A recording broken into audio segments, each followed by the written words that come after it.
Matter of fact, say that whole story again. We'll redo the joke. No, I'm not setting that joke up again. Oh God, I'll set it up myself later. Please don't. I'm trying to have a relationship with this chick. Not that type of relationship. Oh, me too. Who wants to have a relationship with a lesbian dog? I don't know. Who's a lesbian dog? You know who. Oh, she could probably take a goddamn... No, she can't. You're a dog. We're live. It's Monetize This. Fuck you. Who needs production value? Yeah, I don't give a goddamn about production right now. We're live. You happy? And only an hour As you would say, than Stone Cold. As Stone Cold says about many things, it's a shoot. And then 2 days later, he tells you the whole story was a fucking lie. Has he only done that once? Is that what Stone Cold does? He does a whole entire podcast. The whole thing was a lie. Who knows how many other things aren't real? Yeah, but he's only admitted to the one thing, right? So we can come on podcast one and talk about all the people he's diddled. How about that? You pieces of crap. I don't like this bullying crap. And I also don't like being lied to. So I made a crazy video earlier. Anyway, I hear that. Yeah, it's it just says what does it say? Fuck you guys, or Stone Cold and Roddy Piper. The thumbnail says, will these two guys shut the fuck up? And then it says Roddy Piper, Stone Cold, shut the fuck up. All right, 904. You want to call 1,000 times? What do you got? 904. Well, I just gotta say, Joe Cronin, at WrestleMania 32, you will rest in peace.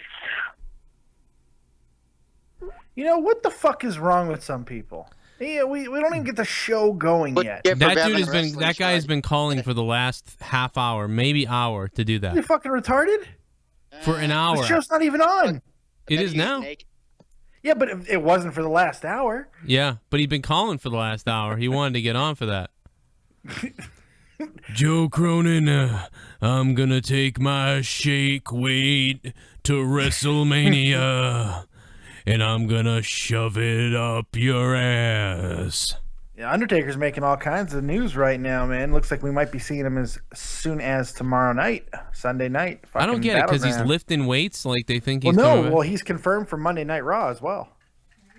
Where is that written? Confirmed. Where is that What are you talking about? You didn't see my video? What the hell? No, I haven't seen it. I've been fucking working all day. Yeah. I don't sit at home all day like everyone else who makes videos. Hey, fuckhead. I'm medically retired. I gave for my right to sit home. Eat shit. Yeah, well, I gave herpes to at least 17 girls. What the fuck? Why can't I stay home? And me. We'll get half your body fucked up in Iraq and you can stay home. Don't be resentful. That's ugly. Global Force commentator revealed. Fuck you. I didn't like him. I don't like this choice. It's not me. It's not you. But he's young. He's 33. Oh, well, they fucked up. Fuck you, Jeff Jarrett, you cunt. But yeah, Undertaker and Sting are both to be rumored to have individual matches at SummerSlam, and Undertaker is confirmed to be at Raw. So probably, more likely, we're going to see him at Battleground. And that changes the spectrum of everything that's going to be happening at Battleground. Because who knows? Now I'm thinking Seth Rollins is walking out as champ. You know, I'm really pissed off. I campaign for Global Force Wrestling like crazy. I campaign like a maniac for them. Well, two people shot in Boston. Yay. They picked a guy with, what's that thing? Experience. Yeah. It's okay, though. Fuck him, I'm better. That's probably true. Did you really want to work with Chael Sonnen anyway? You know what? I don't care. I'll make him. You don't want to work with somebody who's so agitating that you can't beat the fuck out of. Because he's just going to piss you off, but if you punch him, he'll kill you. You don't want that. I'd carry a weapon. But the hell? No, Jesse's I'm really mad. I made videos, I tweeted, I twatted. You know, I reached out to Jeff Jarrett a bunch, and you know, he got me that night of the Japanese thing. I tried to get him on the show, tried to get an interview, tried to get that and this, and but then he goes on fucking another Dingleberry podcast, and he does their show. So I send all these messages out everywhere, nothing back. Meanwhile, he goes and does that show and gets 30 fucking views. What the fuck is wrong? Right? Nobody likes me. Nobody likes this show. Nobody wants to be on this show. They all want to do. I don't know what Jesse's doing. Some 3-year-old fucking podcast. Tri-tip steaks, goddammit. Does that involve with a fucking signal blocker thing? I don't know what the fuck. talking about? You sound like.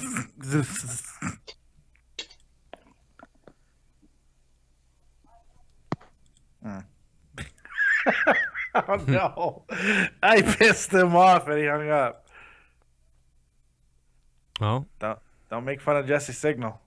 I'm not in a very good mood tonight, so this isn't gonna go well. Talvish. No, I can see it's not. You're looking for a reason. Talvish, what do you want? What's up? Yeah, what's going on? What's up, man? I tried to view your show live on YouTube, but something is wrong. I don't know if it's the stream or what.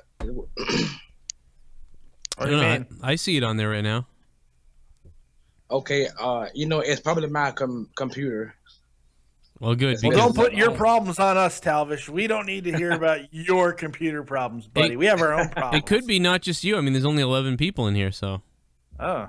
that's Okay. it's the lowest show. Well, I think that has more to do with start time, but Maybe. Yeah. How is everything going down tonight? Pretty good. does it sound good? Horrible. My night is horrible. How's it My day was sound? horrible. My night is horrible. I talked to some cunt on the phone tonight. It was great. Really? You talk? What country did you talk to? This bitch who had a problem with her fucking my rich God. ass self. This rich fucking white whore. Who had a problem with her. Would you fuck her for money though? No, she just had so much money. She was upset something wasn't working right for her fucking $1 million that she has. Well, if you have a lot of money, you can be upset when things don't work right. You pay Yeah. a lot, you should be mad. Damn right. You should be mad. You have 500 pairs of fucking shoes, and you want to fucking get mad about one pair because it's from 15 years ago instead of fucking sending a couple pairs of shoes to some starving kids in Africa or some shoes to some kids somewhere. Meanwhile, Damn. fucking whoop-de-doo with her little slice and with her fucking shoe she never wore. Yeah. I just got home from work and now I was watching the news and I was seeing this bullshit about this Muslim some kind of shooting going on and that happened in Chattanooga yesterday. It's just crazy. It's not good. I hate religion. I fucking hate religion so much. Fuck hating religion. Hate the people who follow religion. I'm tired of this fucking hating religion. Hate the people who buy into it. Fuck religion. Religion is just a goddamn word. It's just a thing that's out there. People can follow wrestling too fucking hard. Hate the people that do stupid shit. I'm tired of fucking putting everything on the entity. Put it on the people, Joe. Fuck.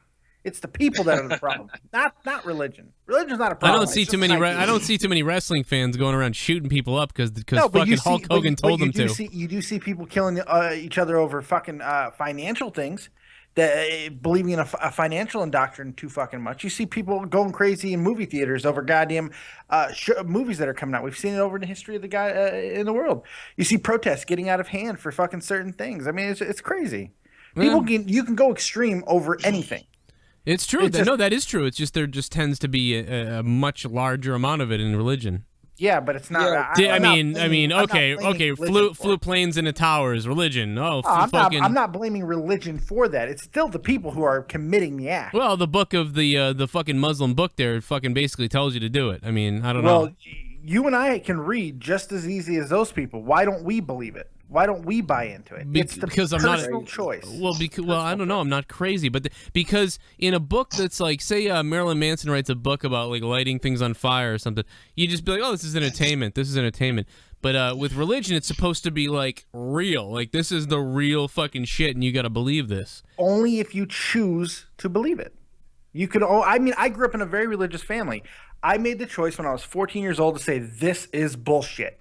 Everybody can come to that choice. It's the people. I got out of fucking religion. I know people who were in cults that got out. I know people who were in fucking crazy. I mean, we had the fucking people used to come to our house, tell us that, hey, have you heard about the news about the alien god and all this stuff?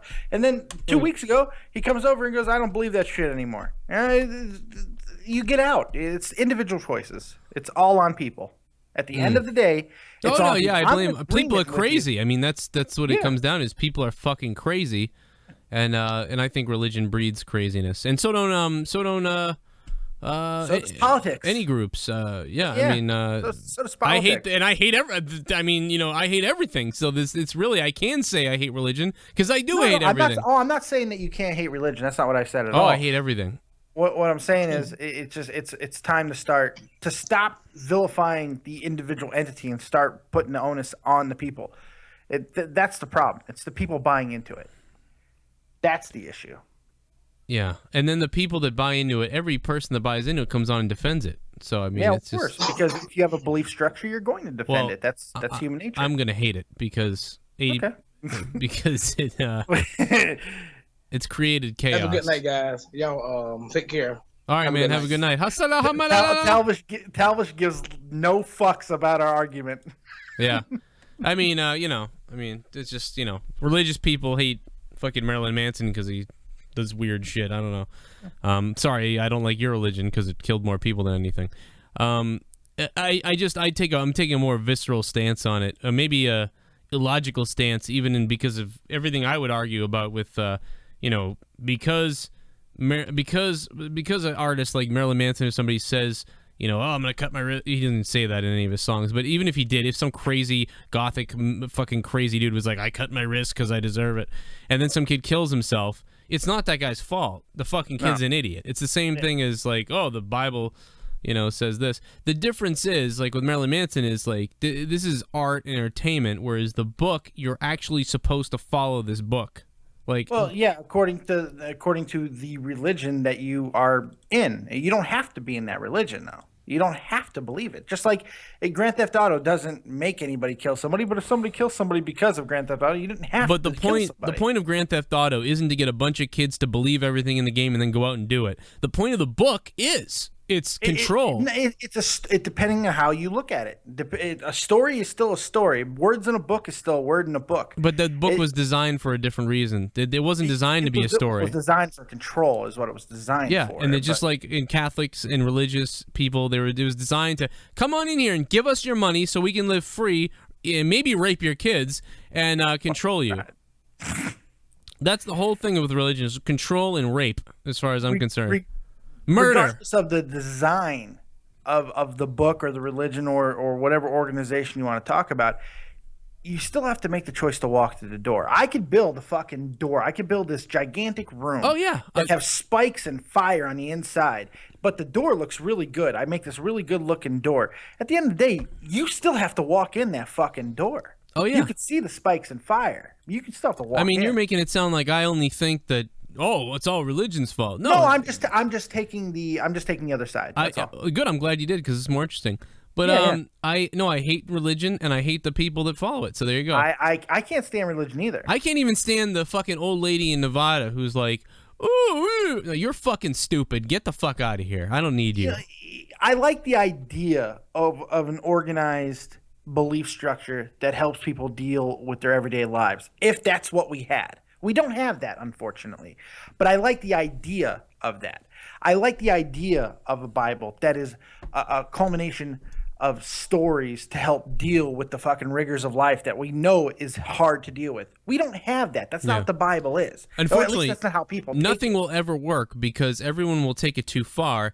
It's just, and you can see it in micro. If you want to look at a minuscule version of what religion has done through hundreds of years, just look at the straight edge thing. We can go right to that straight edge thing. Yeah. It started with, hey, let's be clean and sober and not do these horrible things that other people do to their body.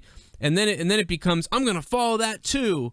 And then someone's like, my dad used to beat me because he was drunk. I'm gonna follow that too. I fucking hate alcoholics.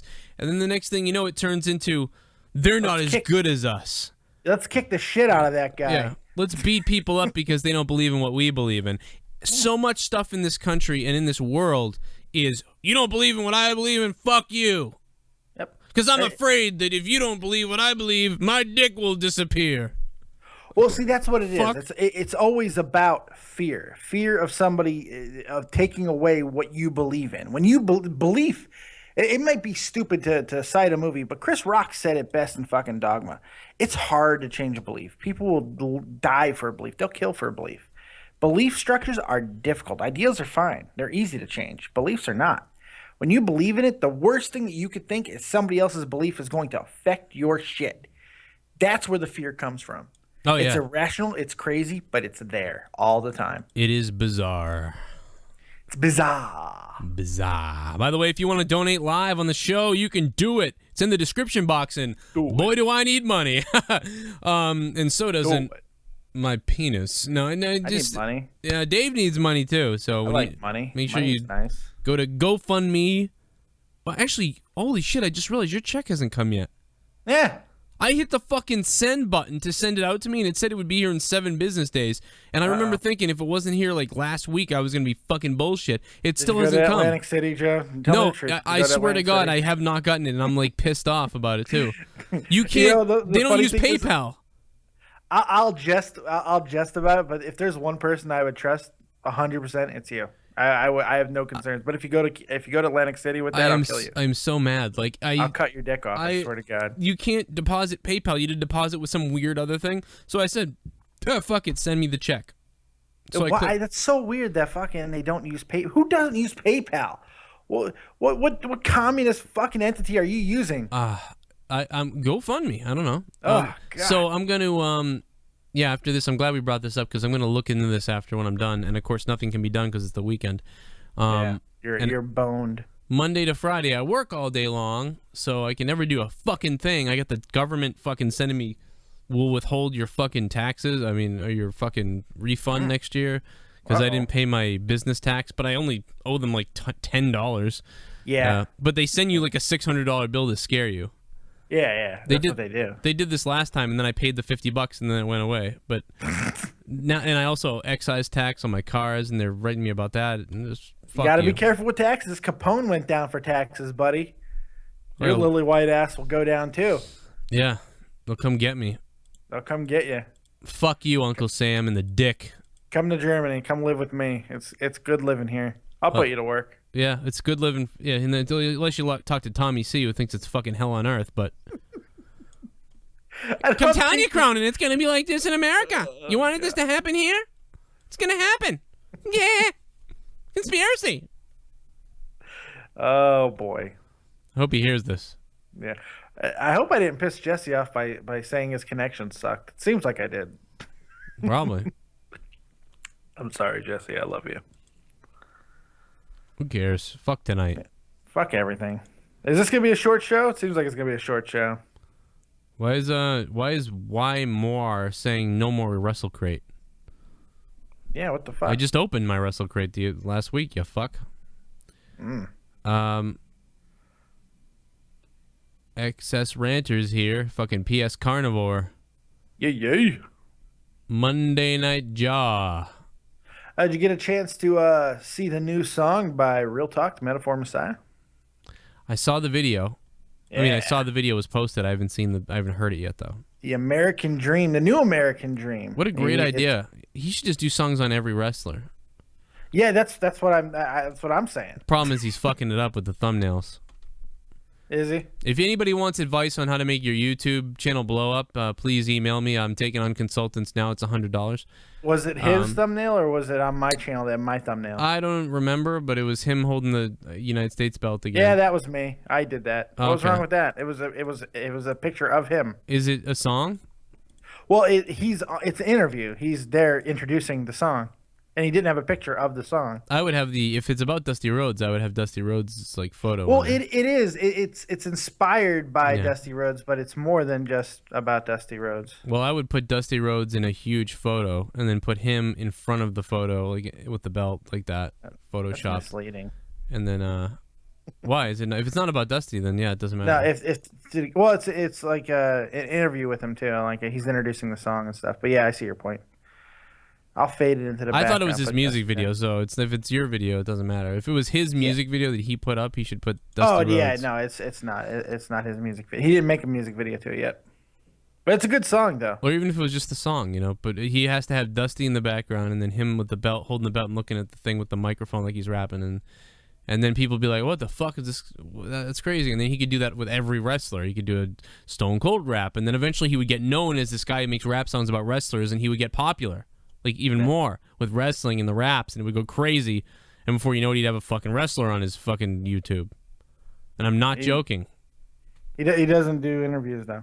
He's not a YouTuber like that. He just does songs. It doesn't matter. He'll have a fucking wrestler be on one of his songs.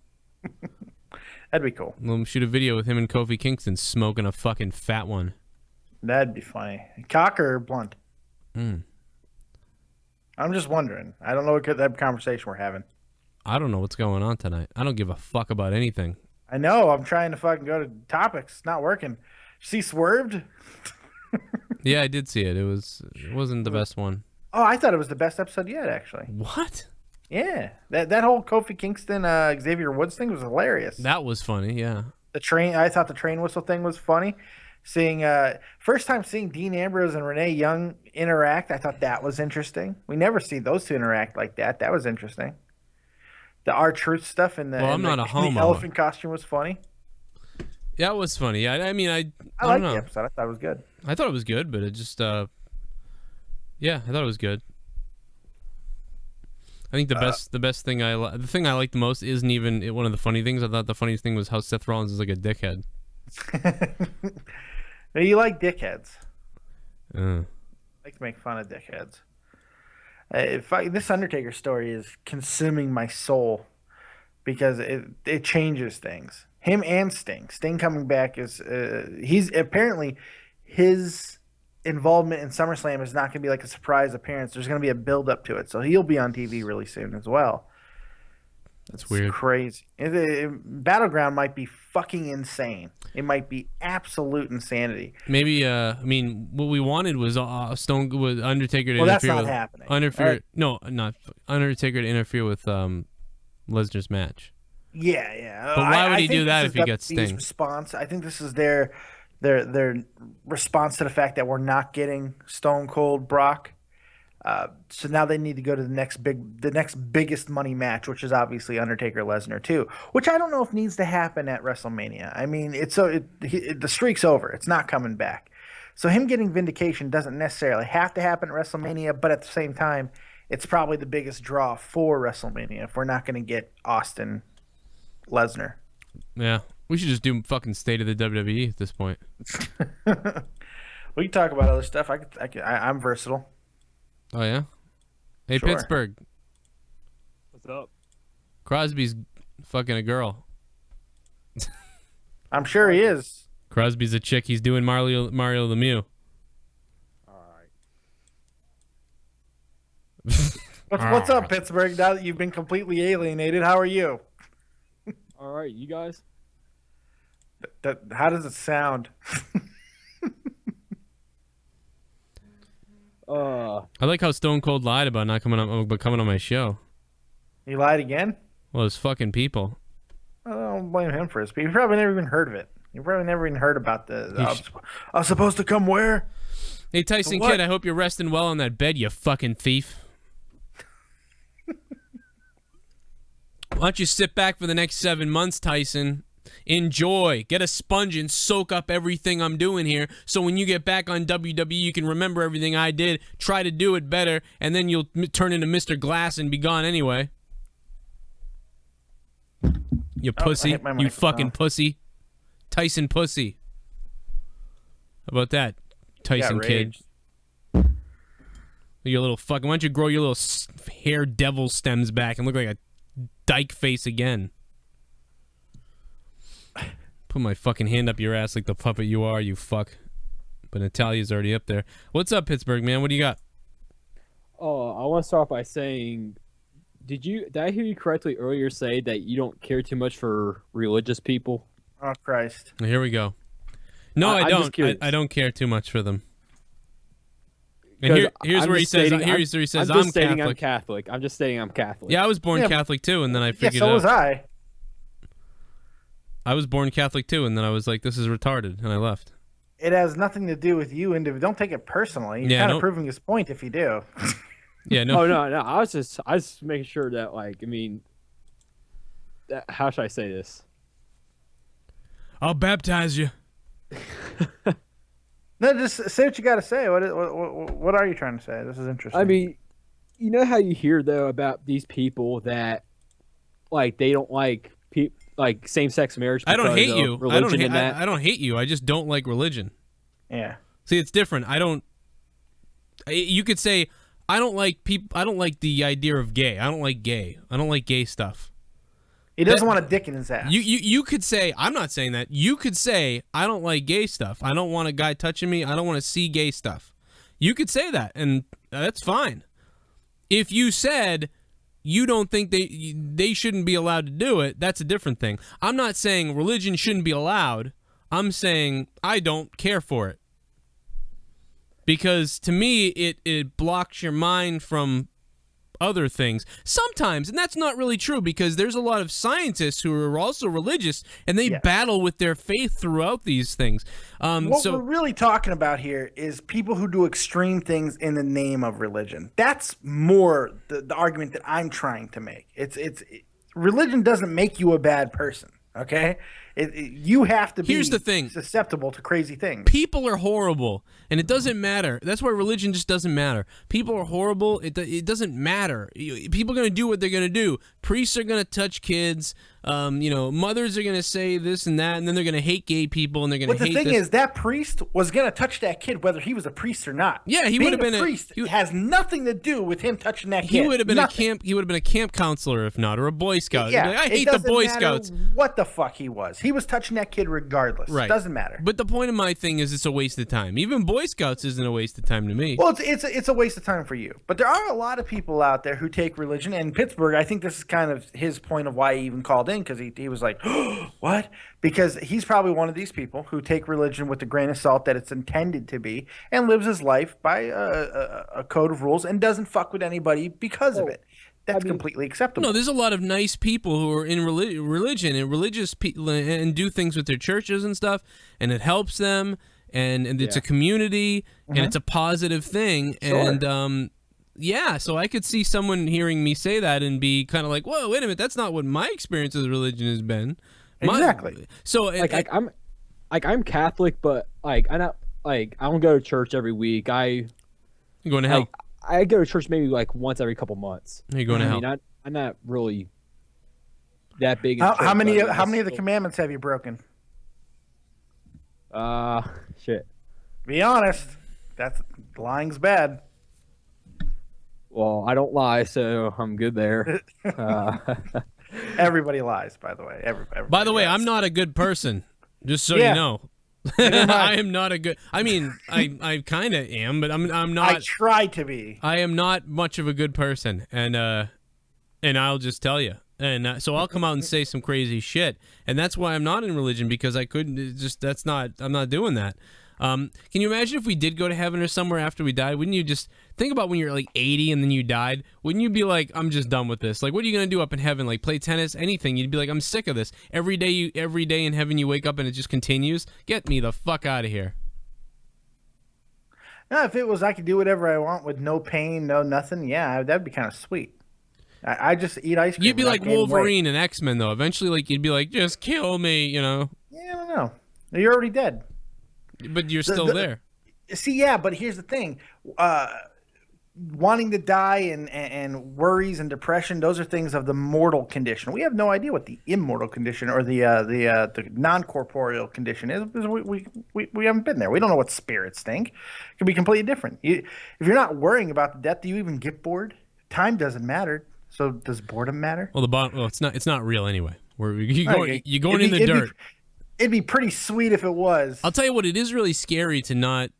It's a scary world I live in, because I think I know when you die, in my mind, that it's over. It's over. You're dead. Black. That's a terrifying. That is a hard thing for the brain to concept. There's two things that I've been amazed about my entire life. There's two things that I'm amazed about. Two things that I can't wrap my head around, that I struggle with, and the two things are this: dying. And because I believe when you die, that's it. It's over, unfortunately. Is the other Caitlyn Jenner? So no, there's that. That freaks me out. All right. But the second thing that freaks me out is when I try to think about the universe beginning or never a beginning and always being there. That our minds can't comprehend that. It's really weird. It. Well, also, try getting to numbers really hard too. Like thinking of the beginning of numbers, that'll fuck your mind up too. Make you want to kill yourself. Well, a lot of people have looked that shit up, but it's for people that are really, really into that shit, like numbers and stuff. that Yes, can do. but I mean, but but the thing about numbers, it's infinite. So when you're trying to, it's hard to think of something infinite, like the galaxy, like the universe. Yeah. Infinite, like death, life and death. A We're lot of talking the about things. like a lot of these megalithic sites and stuff, they were kind of how we came across pi and all these things, all these different formulas we have Yeah, I now. know. I've been to some of those sites. Like years and years before, like the Pythagorean whatever, before that was fucking done, it was already there 100, 200, how many years ago or before? And that's what I'm speaking to. Just that thought of it was always there before it, even before comprehensible thought. I can that will fuck your brain up. Something never ending. I can comprehend a little better, but something beginning. Never It's one continuum. It's a circle. That's the whole idea behind the infinity goddamn symbol. It's never ending. What I understand, we turn into stars. That's basically how it works. That's like barely putting it in a nutshell. But stars burn out. Most of the light that we see are from stars that have been burned out for thousands of years. Yeah, but so what? Oh my God, I'm gonna die. Huh? I don't know. Oh no. Yeah, but if one fizzles out, a new one's born. So what the fuck? I'll fizzle you out, and then you'll be born. And by the way, I really do. If you are someone out there who is religious or you're a Catholic and stuff, and do not be insulted by what I say. Please do not be, because there are great people out there that are. And I really admire those people. There's guys out there that have made. I've seen people on YouTube who do this, and they're making videos to help people, and they're making just nice videos. That's great. I do not want you to not be on my channel because of that. And maybe I have a harsher outlook on it because when I started religious classes in CCD, as some of you may know. CCD. When I was I think 6 years old or 7. Or I think I might have been 7. I think I was 5 when I started. Maybe I was that age then. So I was just discovering it, really like having to deal with all this stuff about religion and all these things. And I started sort of, and even then I didn't really get into it, but I did. I took on like the beads, and I was interested in these prayer things and what we were doing. They hook you young while you're still a sponge. Yeah, they hook you young, exactly. But even then But you're talking about the Catholic, the let's do it so we don't go to hell bullshit. Well, any religious indoctrination does it when you're young.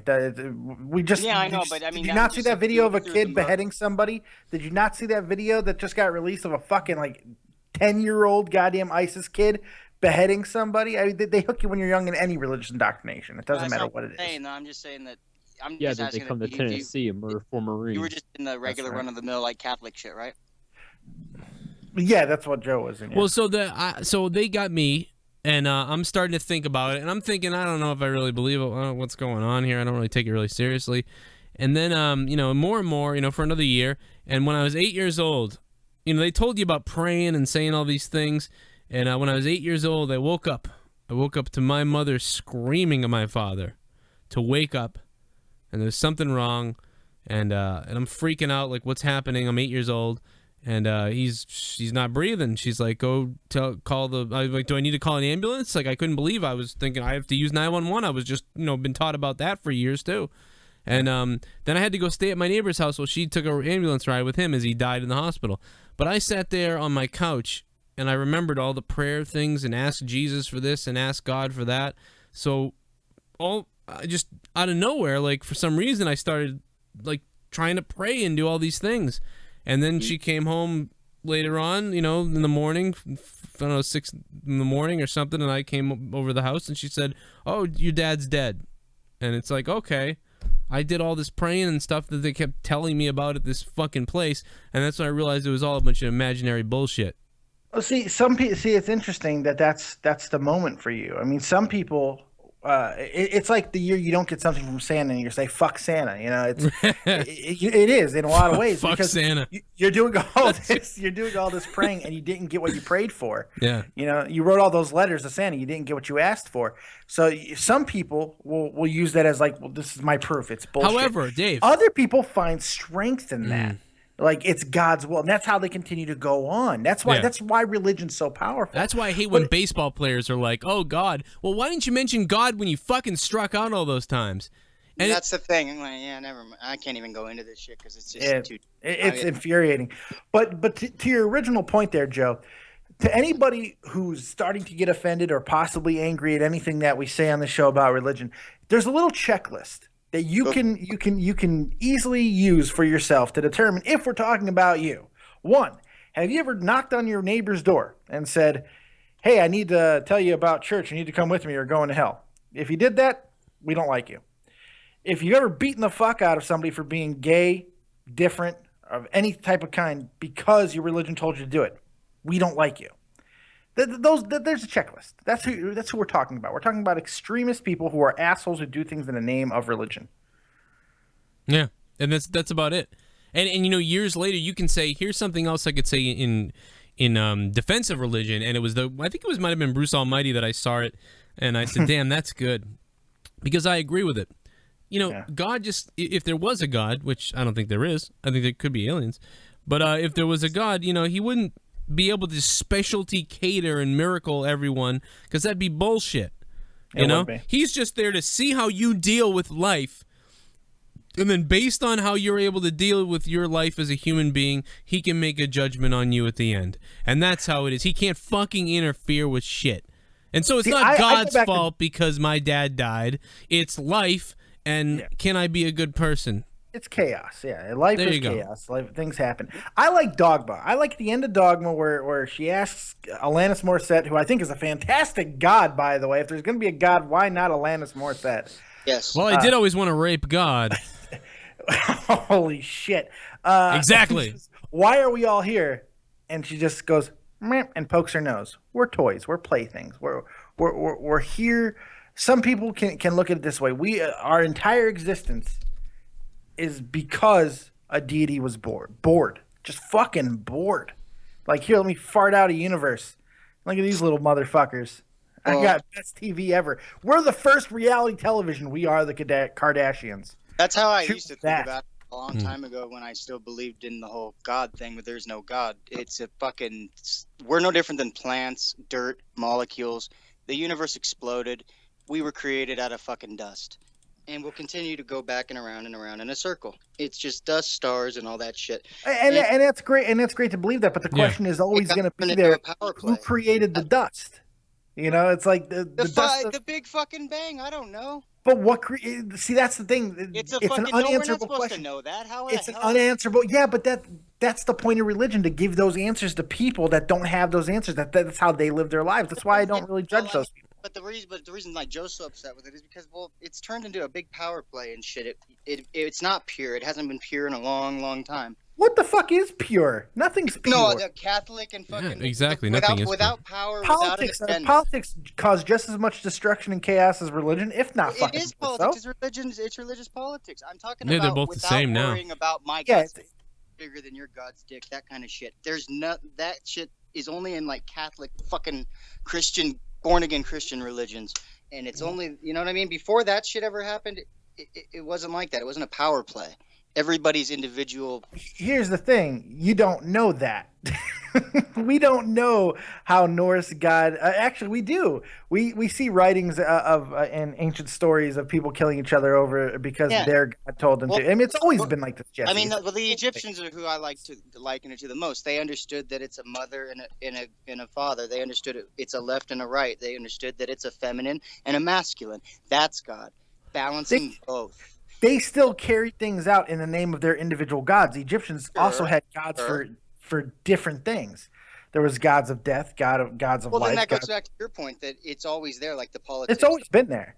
Yeah. Did I ever tell you my whole theory on how religion started? Go for it. I have a theory. I have a theory on how religion started. So the cavemen are walking around.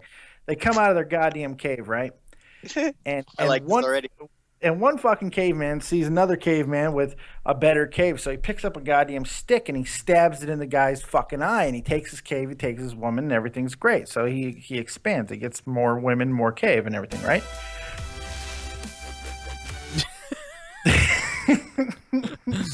I don't know if I should keep going or if you're wrapping me up with the. No, I was. It's donation time, baby. What the fuck?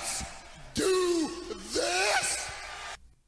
This is a prepared statement from the Illuminati. One world, one people, one currency. No. one political party, and most of all, one religion, which is the Illuminati. Don't be naughty. Hashtag Illumicrate. Thank you, Grand Illuminist, for donating tonight. You can donate. We in have the an description box. Illumifiction. In the description box below, you can donate. Go donate now, so I can fuck with you when you donate. Dave, what do you continue? Yeah, so this continued. People fucking stabbing each other for things. And there's one caveman who was smarter than all the other cavemen. And he realized something. He was like, well, these motherfuckers are never going to stop. They're going to keep killing each other because they're fucking jealous of that guy. This is they want what they have. So what is there that I can use to control these fucking assholes? Because they're not listening to me. My grunts ain't doing a goddamn thing. So then lightning strikes. Everyone's freaking the fuck out. Like, what the fuck is that? Nobody can explain it. So the fucking smart guy goes, there's somebody up there. And because you assholes are killing each other, that lightning just struck our fucking tree. You know how important that tree was? We got lemons from that tree. And you cocksuckers caused our lemon tree to get set on fire. Start acting right, or that lightning bolt, next one's coming up your fucking ass. That's basically how I think religion started. And there it is. Oh. Yeah. Well, you're actually not that far off. It's You know, when yeah. thunder- I'm glad you were there. Please, I'm glad you were please there to tell me. Yeah, please tell us, Jesse. Well, no, you're not that far off from like that. I mean, think about it. What would you do if it was the first fucking people walking around and you saw thunder and lightning? You shit yourself and think, oh my god, every time that happens, I did something wrong. Yeah, I mean, that's what it is. What did I do to piss the gods There's that off? Star Trek episode about that. Remember Captain Picard? They think Picard's God. What did we do to upset the Picard? What trips me out the most is I don't know quantum physics as like a scientific shit, but I know that has a lot to do with it. There can be 100 different realities at once, and they can all be right, and that can drive quantum people mechanics crazy. and everything will tell you those It types of drives things. people crazy though. But I mean, even down to the most basic level, like people having an argument, even if someone seemingly is right and someone seemingly is wrong, they can both be right and they can both be. There's so many other angles to. Well, yes, but you'd have to be living in those other realities for that to be true. And the only reality that really matters to us is the one that we're living in. So that's all bullshit. I guess the reason I brought that up is because all these gods people bring up. I mean, I guess I've said it before. They're all valid. Like they all have something. Well, if it works and the for ones you, that tell you to kill people. absolutely. Yeah, if it works for you, absolutely. I even think it goes farther than what I was just saying about lightning and fucking thunder. It might even go before that. The sun. Think about it. The sun comes out and everything seems fucking good. Everything's warm and happy. Someone gets in an argument and then the fucking sun goes away. And by the way, back in caveman times, sun's the god. They think the sun god. That's why. At a certain Yeah, timing. yeah. But think about it. Darkness. They're like, oh fuck, we did something like wrong. the first time it's seen. Oh my god. Yeah. Yeah, absolutely. So that could have been the creation. I have to of God. kill my brother. I gotta sacrifice a virgin who hasn't been fucked yet. And then they start looking for the brother, and they kill him at like 5 in the morning, and then the sun comes up. I told you, it come worked. back. Praise I God. saw the biggest lightning strike like a mile from my house. Fire. It's Carlin back. worshipped Carlin worshipped the sun, but prayed to Joe Pesci, and I always appreciate it. You know why my god, Joe Pesci. He didn't pray to the sun because he didn't want to impose on the relationship. He prayed to Joe Pesci because Joe Pesci seemed like a guy who can get shit done. Just walk up to a random person on the street and say, "Pardon me, I have nothing to say," and walk away. Get me going on Carlin. I'll go fucking get out crazy. of the way, so I obstruct. Yeah, you gotta be careful here. We'll go into a whole goddamn pay-per-view of whatever the fuck he did. HBO special. I know we'll do too much of it, and then we'll get sued. Yeah, you think we could get sued for just repeating it over and over again? I don't know. I actually worried when I did when I read the entire Hard Times promo. I was like, can I get sued here? Not if you give it credit, I don't think. I think if you give it credit, it should be fine. I think if I did it and then charge it on video on demand, I think or I try might. to say that you wrote it. That's obviously plagiarism. That too, yeah. I'll tell you, like I do. Boy, you're still hanging around. You got anything else for us, man? Yeah, what else you want to say? I'm sure you guys probably heard about this, but I think it was yesterday they released about that movie theater shooter guy. Oh yeah. Yeah. Yeah, you guys think he'll get the death penalty? I hope so. I think he'll get an Emmy. Rape him. I think we should start bringing back, like, I'm not joking, not just George Carlin's to this. I really think we got to bring back like public fucking executions or something. Like, let's take care of this. Yeah, it didn't stop crime before. It won't stop crime now. You know what though? We start torturing people like for a while, Like, I don't want that to happen to me. It'll just become entertainment. Great, that's what I want. Yeah. Well, technically, we're only two years away from Running Man. We only. So. Well, we 2017, according to the movie. We do 2 of them every year. We can only do 2 How about just one? One execution a year. The worst person, like we deem the worst person. We didn't even vote on it. It'd be great. Like the fucking Boston bomber would have gotten it. I bet. Yeah. We get to torture him. Like I mean torture. Like I mean fucking insane.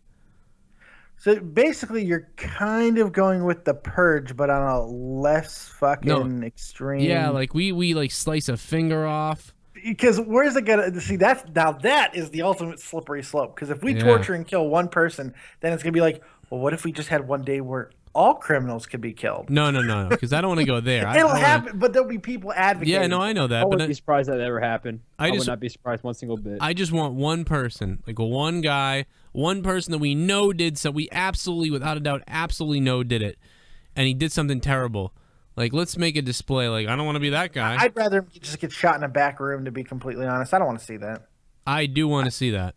I would watch the Boston I just bomber. want to see a bullet in his head in the back room. Fucking, he's out. He's off the planet. I don't care how he gets off the planet. I just want him off the planet. That works for me too. I mean, yeah, really just get rid of him. But no, I kind of want to see that because when I was sitting here, it happened during the trade centers too. But when I was sitting here during the Boston bombing stuff, and I was really, trust me, I didn't sleep for 3 days. I stayed up.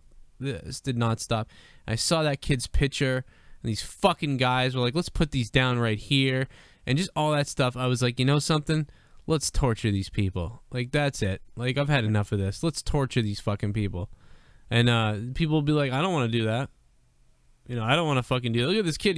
I give up, and he gets to fucking have some meals and hang out and fuck that. It's funny. This kind of speaks to what Jesse was saying earlier, but about perspective and everything. It's kind of funny when you think about it. The people that we want tortured, there is a group of people that think that guy's a martyr. If he a suicide bomber, I'm not talking to anybody in specific, but a suicide bomber, we think they're the worst people in the fucking world, right? Well, there's a whole group of people, these extremists, who believe they're martyrs because of what they did. So I mean, that's why they're beheading people. They're beheading people that they deem unworthy and fucking disgusting in their eyes. So it really becomes, if we start doing something like what you're saying, it becomes a matter of where's that line? No, Who's they're fucking rules? they're beheading like fucking film people. Yes, because this also. Oh my. Yeah. Dave, you're right. Yeah, the perception thing is one of the biggest. I can put you the perception right now. They put bombs next to children and people. That guy was taking pictures of people. Wait, what? I mean, taking photos of people or blowing up little kids and a bunch of people. Oh, wait, who did I missed the pictures, guys. I mean, if you want to, if you choose that he's a martyr, there's nothing you can do about that. I'm not saying he's a martyr. No, but I'm saying if people are taking it that way, those people are crazy, and there's nothing you can do about that. Well, that's the point. That's the point. They are crazy. Yeah, when fear was the biggest ruler in religion and like the Bible and stuff, that when fear became the biggest part of it, that's when all that happened. If you fear God, you will do anything. The funny thing is, the extremists, the Muslim extremists that are committing these acts, they think we're crazy for not believing in the same thing we are. It's different sides. Yeah, of the same I know. Yeah, exactly. I know that. That's what. And, no, that's what I'm trying to say to Joe. It's crazy when you think of it in those terms, but we see things one way that seems completely logical and rational. Everything that we're saying for us works 100%. It's 100% true. For them, everything they do, say, and believe in, they feel exactly the same way we do. Nothing they do matters to me because it doesn't that's not an opinion. That fucker that came in to Tennessee and shot up those 4 Marines. Here's a thought. Yeah. Would you see a movie where the bad guy attempts to really blow up the Earth? Just wondering. What? Like James Bond shit, baby. That gets done all the time. Napalm Death. I was just watching Napalm Death earlier. Thank you for the donation of $3. Napalm Death. I'll fuck you tonight. Pittsburgh. What do you mean about the guy that he's bad? What do you mean? Well, he was from ISIS. Yeah, and you gotta stop paying them. Yeah. So when's this country actually? When is Obama going to take the steps to fucking stop? Never. He's too busy making. Well, we don't want to the do that Democrats because get all the gay votes then he and might fucking... become a martyr. So we don't want to do that. To those eyes, I don't know why you're honing in on that comment that I made because it has nothing to do with our point of view. Obama loves them over there in fucking the Middle East. That's I'm why. confused what we're talking about. There's Based off that Iranian deal, you're probably 100% right. But you know what? George Bush loved them too. George Bush loves those fucking dirt devils over there. Dave was trying to tell you about how, like, yeah, their perception, our perception, we're both doing the same exact thing 100%. They think we're nuts. We think they're nuts. No, but that's They're different. right, We're not we're blowing. right. Yeah, They're fucking wrong. But No, it's not any different. It's different levels of extreme, Joe, but it's not any different. Not any different. They're willing to take different steps than we are, but it's not any different. Now, that may seem crazy, and that's why people don't understand me a lot, but that's how I see the world, exactly what Dave just fucking went into. Like, that is right, Dave. All of that shit. It's fucked up. That's why I don't watch the news. Yeah. I can't watch the news because That's why I stopped reading, sir. I don't need any more knowledge.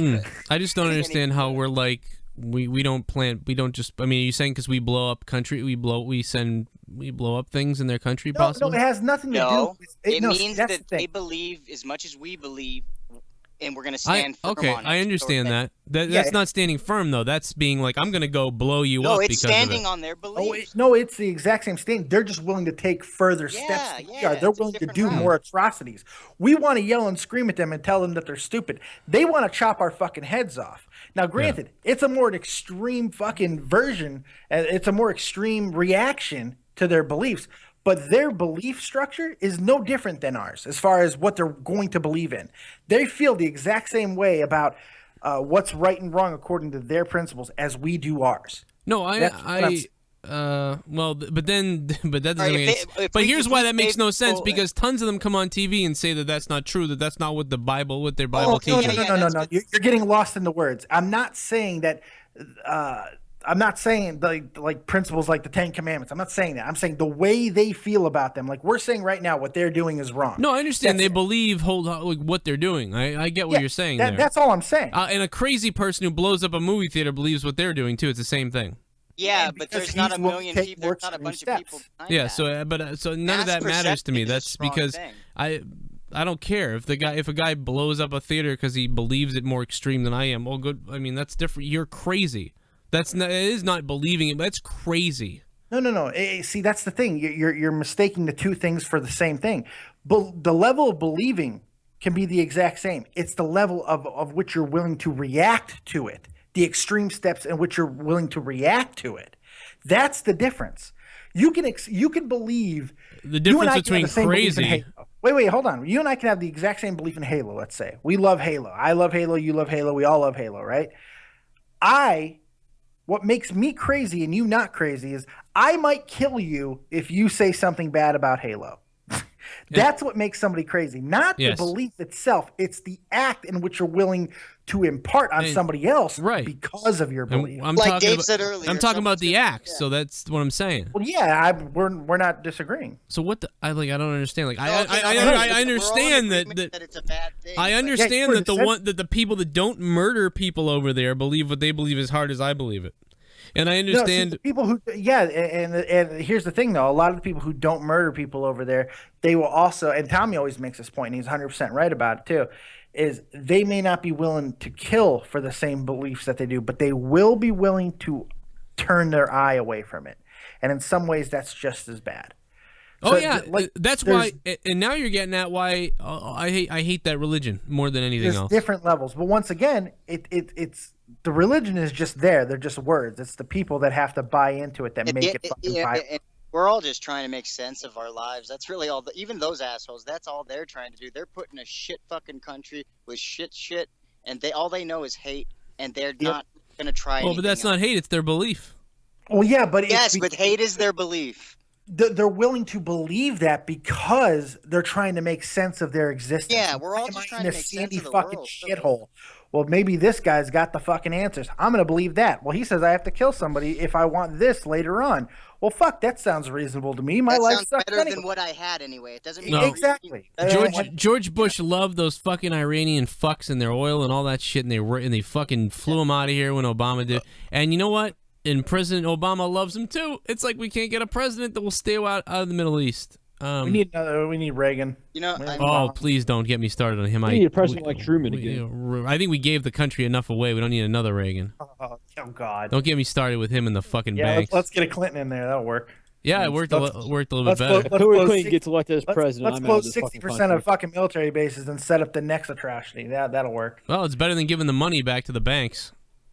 I And don't know. you fucking There's crash no way this to just economy. fix stuff. There's gonna be damage to make things, to even think about making things better. There's Every gonna be president bad- has ruined this country since before Reagan. It's unbelievable. Oh, yeah, every president. Every single yeah, one. There's been a big, you guys, yeah. I I don't know shit about politics, but I know. All right, Clinton thought, everything's happy now. Like, let's just take it easy, and then bam, and then fucking George Bush is a complete idiot, and then Obama's fucking George Bush and Obama.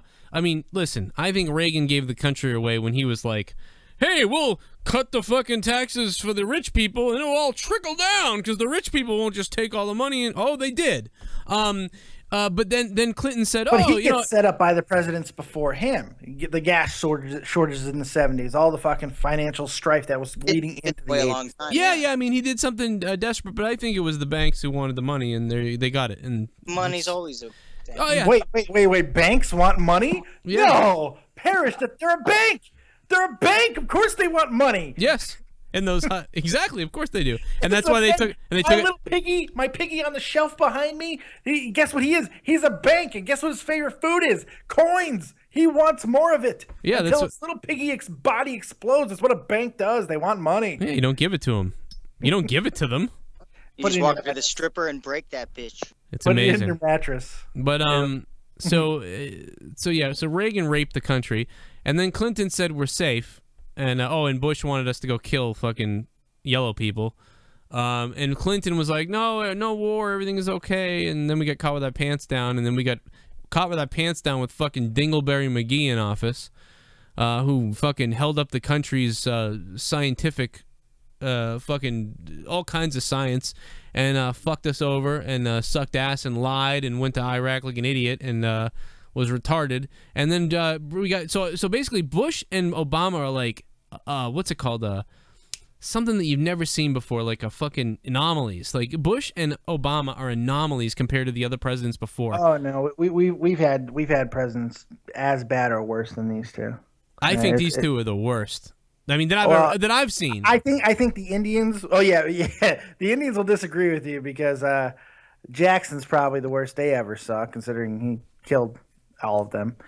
He's probably the worst that they saw. Well, I guess when it comes down to it, this country's a bunch of scumbags. Every president who presided over slavery. You know what's funny about that, Joe? What you just said? Slave saw. Yeah. You know, I it's all was sitting perspective. there. I was sitting there thinking about all that, and like with me, no country's better than any. Like for me, like I'm just trying to think who's the bad guy, and for me, America, we're up there, just because the people that are running this country are not straight up. Well, It's not the people here, you know. Yeah.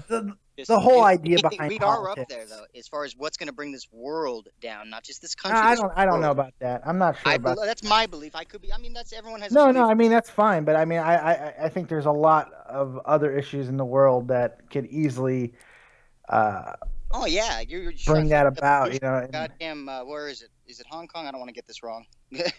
Not Hong Kong. Fucking China? They're the ones with the worst, the really really fucked up pollution.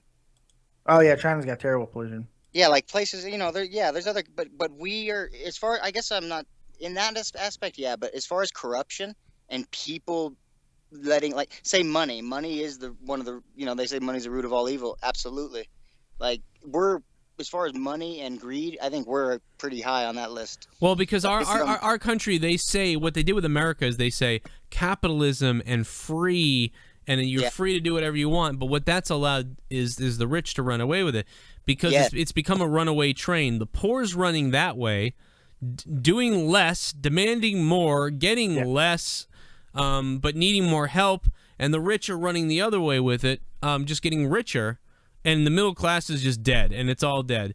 And see, the thing is, and you touched on it there, the thing that people don't tend to look at nearly enough is the first thing that you said. The poor, the dichotomy that we have right now, what people are doing now is they're working less, demanding more. Everybody's so goddamn entitled. All the poor are so entitled because they feel that because they're poor, they don't have to work, but they need to get taken care of. That's not how this works. Because why That's work? not Why how do it was it? ever intended to work. Because why do it? The rich are fucking running away with everything, and everybody's fucked. And the people in the lower middle class are getting raped. So what's the point? Like even someone with me, if I made a couple more $1,000s than what I make right now, I would make less money than I make now because I made too much money. So fuck that.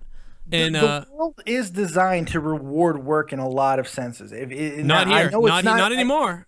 Not in America. No, it very much is. If look, and this is, I don't mean this as a slight to anybody who doesn't have degrees or doesn't have anything like that. But if you work your entire life and you're able to, now granted, you have to have doors open for you, and you have to catch breaks to do it. I'm not saying that you don't. You have to be able to catch breaks. You have to be very talented at something. You have to have unbelievable drive more than any other person. You have to be willing to do things that maybe the normal person, you, me, whatever, wouldn't normally be able to do. But there are ways to overcome your poverty line. There are ways to do it. People do it every single day. It's just not easy, and a lot of people everybody does. You want to know a stat I read the other day? I want to throw this stat out at you the other day that I read. That most people in like 1950s or so were making the best job you could have. The number one employer in the country was like General Motors. And people were making between cars in the 50s. That makes sense. They were making the equivalent of $30 to $50 an hour today, and now the number one employer in the country is Walmart, and the average amount of money is $8. Fucking Walmart. $8 an hour. $8 an hour. So think about how we went from $30 to $50 at a car company to Walmart $8 an hour. Completely logical way to explain it, though. Back in the 50s and 60s, 40s, 50s, 60s, what were we doing in America? We were making everything here. Walmart is the biggest importer of things from outside of America than any other goddamn corporation on earth. So that's what there's your answer right fucking there. Our economy was booming at a time because the automobile industry, everything was different. Everything was unique. Cars driving. You want to know why we're importing everything? You want to know why we're importing everything? Because none of the companies want to pay for anything here. Nobody wants to work. Nobody wants to pay for anything. The companies take everything overseas to save money. Yes, that too. Because yes, they take. You know why they take it to China? Because the people there are fucking willing to work longer hours for less money. They are willing to do the job cheaper than we are. But you can't live like that here. Yeah, okay, but I agree with I Joe can't believe that you're taking the side of. I'm not taking the side of it. You're taking the side of rich people who are scumbags. I'm giving you the explanation. No, the explanation. I'm not taking the side of it. It's just like him trying to. Well, no, I understand what you're saying. I'm not taking the side of anything. We don't have sweatshops here. We don't have sweatshops here. I get it. No, but here's the thing, Joe, you're right, because they would have they're not going to give it to us anyway, because we're never going to work as cheap and as long as those people. These fucking companies and business owners, but they're paying themselves way more money, and then they're taking the fucking shit over there. So it's these rich scumbags who are giving away the fucking it's the jobs. People making the decision. You're 100% right. It's the people making the decision, but still, that option that's there in China, that option that is there in other places that they know the people are willing to work longer hours for less money. And these are the companies that still exist. Any logical businessman is gonna take now whether it's but wrong they're all or right, getting tax breaks. They're all getting multiple tax breaks that no one else gets, so that they can take their shit to another country. They're getting tax breaks because they're continuing to bring revenue into the country. That's why they're getting the tax breaks. But they shouldn't be getting tax breaks because we're losing that money. They're not losing the money. They're not losing the money. We're losing the money. But they're not giving the jobs to people in this country. They're giving them as long as the money is still coming into the country and being taxed. The government doesn't give a shit on who's doing the work. That's the entire problem. But the company should be getting taxed. It doesn't matter who's doing the work. The company should still be getting taxed. But the companies whine and complain about getting taxed and don't raise the taxes so we can give it to the people. But then they put the jobs in China. And then the shit, it doesn't make any sense. Well, because this isn't all corporations, mind you what you're saying. There are a lot of them. There are some big corporations that have enough pull and sway with the government that they could put that type of pressure and say, hey, we're going to take more factors to overseas corporations, overseas entities if we don't get our tax break. It's all bullshit is what it is. It's fucking terrible. There's no question about that. But it's a slope that is going straight downhill at this point, and there's virtually no stopping it. It's going to continue. No, Oh yeah, it is going to continue because it's terrible. It's what we wanted. This is capitalism, folks. The corporations are going to get bigger, pay themselves more money. They're going to get rid of all the jobs, put them over there, get less money, and then when we start complaining that, hey, 90% of the people in this country don't have any money, the corporation is going to say, you can't tax us, or we're not going to, or there won't be jobs. And then they're going to, but so don't tax them, because if you don't tax them, they can create more jobs. But then they create the jobs over there. Yes, I know. Yeah, see, Still this cheaper. all like It is cheaper. It is true. But don't tell me that we can't tax you then if it's cheaper. The biggest companies are getting the biggest breaks.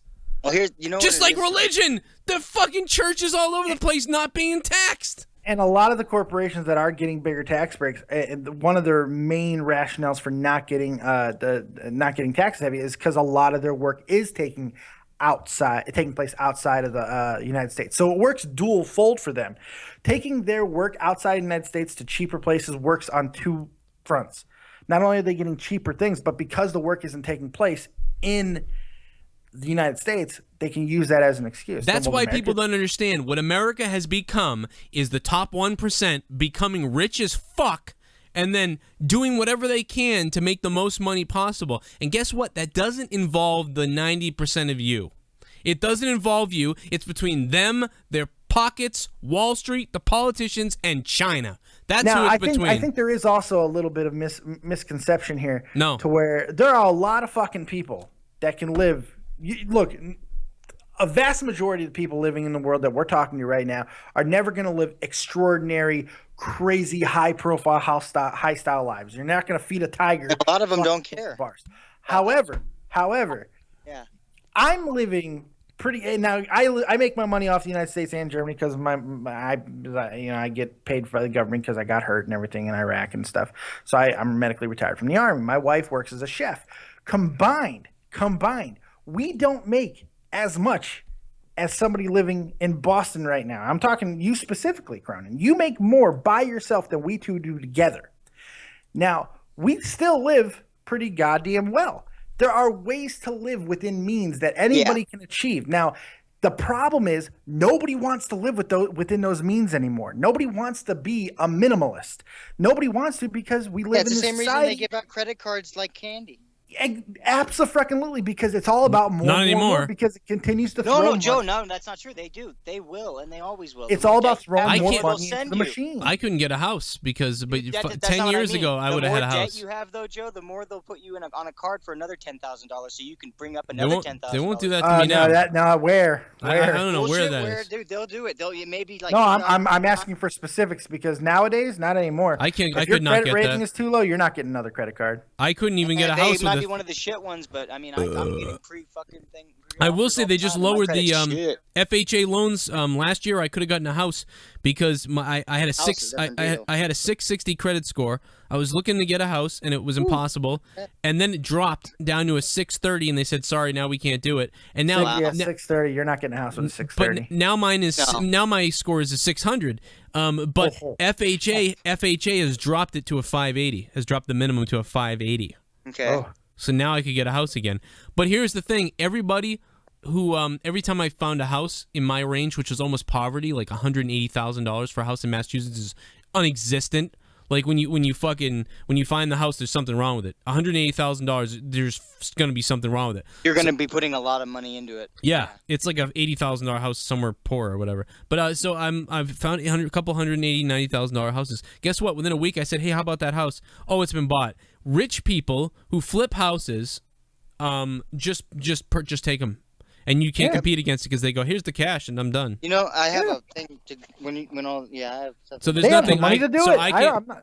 Nope. So I can't get a house. So I'm working for the last 10 years, and I work every day. I do all these things. I do everything right. Like you said, I make $40,000. I do everything right. I wasn't throwing your actual number out there. Oh, okay. Well, I did. You did that. I did that. So, but I've got the kids and everything else, and I still can't get a house. So there you go. And now you can say, well, maybe you need to make 60 because you can get an apartment. Yeah. No, but in the 90s, 40 to 60 would have got. I would have a house. I would have a house. It was 1999. If it was 2003, I would have a house. 2005, I'd have a house. But by the way, the whole idea of lowering the credit rating to allow people with lower financial liberty to buy houses is a terrible fucking idea. By the way, Well, it's the same thing. As I disagree. I'm very happy. they're going to default. If you can't pay for a house, Yeah.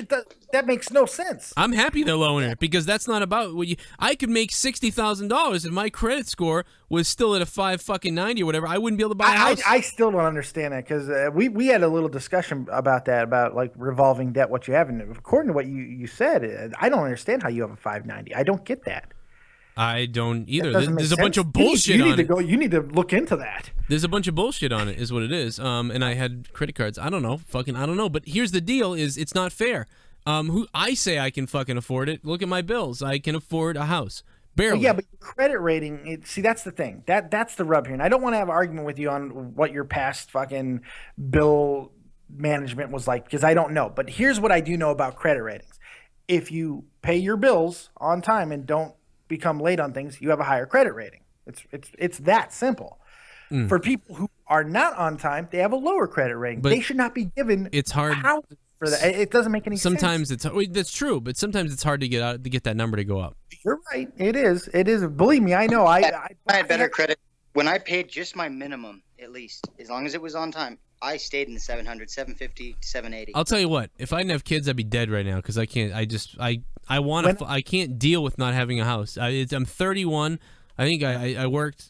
I just worked enough. I'm just tired of it, of not having a place and working. That's the problem. People are 31. They're like, I've worked enough.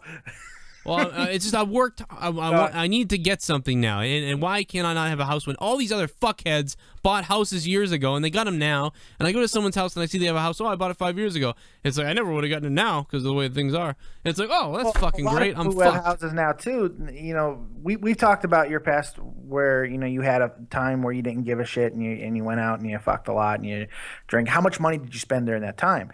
There are people who had those times in their lives that all they did was save. And I'm not saying that they're better or anything. I'm saying there are people who they don't have any fun. They just save their money and they buy houses. They're boring. That's true. I mean, basically, I'm an idiot. Is what it comes down to. That's we're all idiots. No, but I'm a fucking idiot. If I had fucking saved, think about it. Like I told some kid at my work this the other day who just started. He's an intern. I told him, just save your fucking money right now. Just fucking do it. Don't fucking even. I heard the same shit. I went, just fucking do it. I don't care. 29. What is it? Fucking how many weeks in a year? 52 times 10. That's fucking 520 times. You save $40 a week for 10 years. $20,000. Bam, down payment. You're getting a house in 10 years. Even if you're fucking ugly and some woman won't sleep with you, if you marry a fat girl, whatever the fuck happens in 10 years, what the fuck? You can buy a house. That has nothing to do with your credit rating, Joe.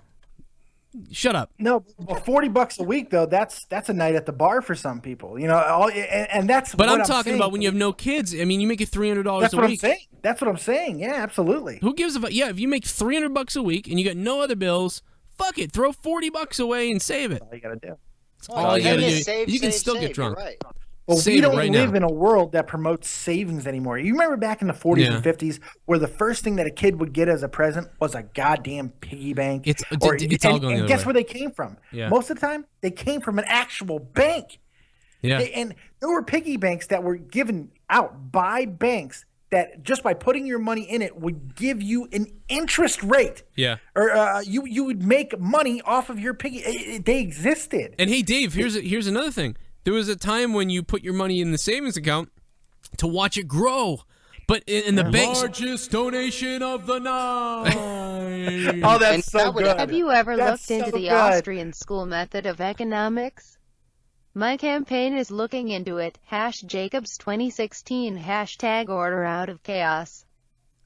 Thanks, I Glenn love Jacobs. that came up during this conversation. I love that money. Oh, that's so good. See, it makes my genitals tingle. See, guys, what have I been doing? Complaining I don't have enough money, I don't have enough thing, but I've created an idea.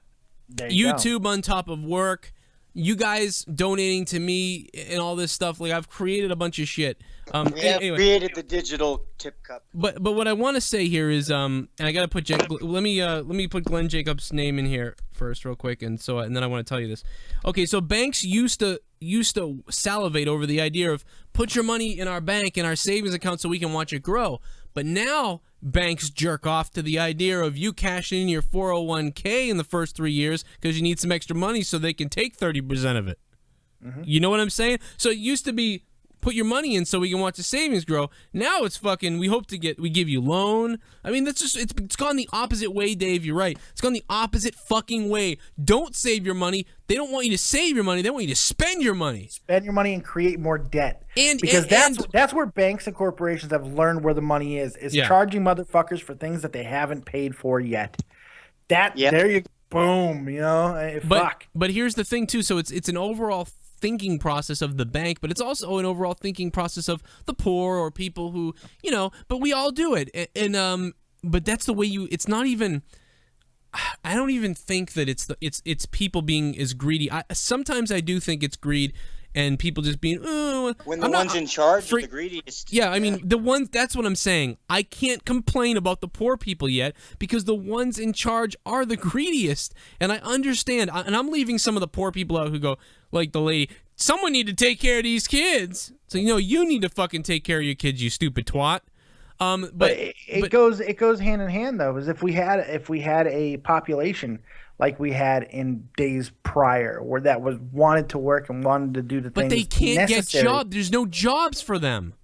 Well, there are. There aren't. No, there are some jobs that people can work that would help fucking stimulate growth, at least in their homes. Dude, I worked in career development and watched these people come in. Like, there are no jobs for those people. For the people. Well, you might have to uproot to a different part of the country, but the point is, there are places within America that you could still go to find jobs, even though if they're shit-tacular. But here's the thing. Here's the rub. This is the fucked up thing about living in the States. Is a lot of people are unwilling to make a move because they're tethered to their home state. They're tethered to their hometown. They're not going to leave. Yeah. But there are places you can move. If it's not working for you financially in Massachusetts or Florida, go to another part of the country. I'm stuck. Right. I'll tell you. You want me to know why I'm stuck? Tennessee, you can get a lot of shit fucking land for $190. Here's why I'm stuck. Where else am I going to go that makes me $40,000? Where else am I going to go? And if I do go there, what equals that with the housing and the amount and the expenses there? Because some places, that's where research comes in. And that's where I've done some amounts of research comes in. I've found some places that it's 25,000. You know, I could make 25,000, but then it all equals out. It always comes back to the 25,000 equals the 40 here. Yeah. So it's like I'm fucked everywhere. In some cases, you're 100% right. But in others, it's all about and now, see, your situation is different than other people's because you have more kids than some. It's all situational based. You know what's going to work for you. But there are things out there that can stimulate, and you do a lot of them. You got Yucky Gamer. You got here. I mean, you have cash flows coming in from like 50 different sources. Why it's not enough? Only you can answer that. You know, no fucking way I can answer that. I mean, yeah, I take it as I'm not doing something right. I mean, I believe that I am. Well, no, you could always find ways to say. You know, you said it earlier. I could have saved more. You could still save more. Everyone can try and save more. It's hard. And I do have a baby mentality of I deserve. I do have that feeling of fuck. I've worked for 10 years, and you're right. You could say, well, you worked for 10 years. Where'd all that money go? Yeah. And so you could definitely say that. So not just that, you can say, well, so what? I would say I worked another 10. How about this? I worked for 10 years, but I've only given a shit for the last 3. And there you go. And there's your answer. And everything. You're putting into retirement and shit though. So. Oh, I have a 401k. Yeah, it's got $2,500 in it right now. But if I took it out today, I'd only get half of that. No, you're not supposed to take it out today. I mean, like, you're still thinking building about it. Something for your future. Don't take it out. Don't take that out. One way or another, you're building something, Joe. At least, you know, for now, you know you have something going. I do. I cashed mine in early. It was stupid as fuck. Well, we had to. I had the Army savings deposit program from the Army. I cashed in early because I lost everything. Yeah. I don't know if you know this about me, but in 2010, after I got screwed over by the VA. I was getting paid after I got out of the Army. I don't really. I'm sorry to hijack this for a second, but it's kind of pertinent to what we're talking about. 2010, I got medically retired from the Army because I got hurt in Iraq. I went to school. I was going to become a history teacher. To go to school using my VA benefits, my veterans benefits, I was able to not only get my school paid for, but get a housing allotment to be paid. Well, because of the bureaucracy within the VA being as terrible as it is, paperwork got lost. Not on my end. I have it completely verified. This had nothing to do with me. I lost It's donation time, baby. Let's do this! Have you heard the news about Virgil doing a GoFundMe to get him to be the $1 million man? That's a great idea. You want a picture, man? $1 billion. You know what? I just I think I'm just jaded about everything, and I'm upset. Well, And Dave, wasn't you right in the middle of something? oh yeah. I was, but it doesn't matter. No, Yeah, good. No, I didn't want to interrupt you. I just no. I'm sorry.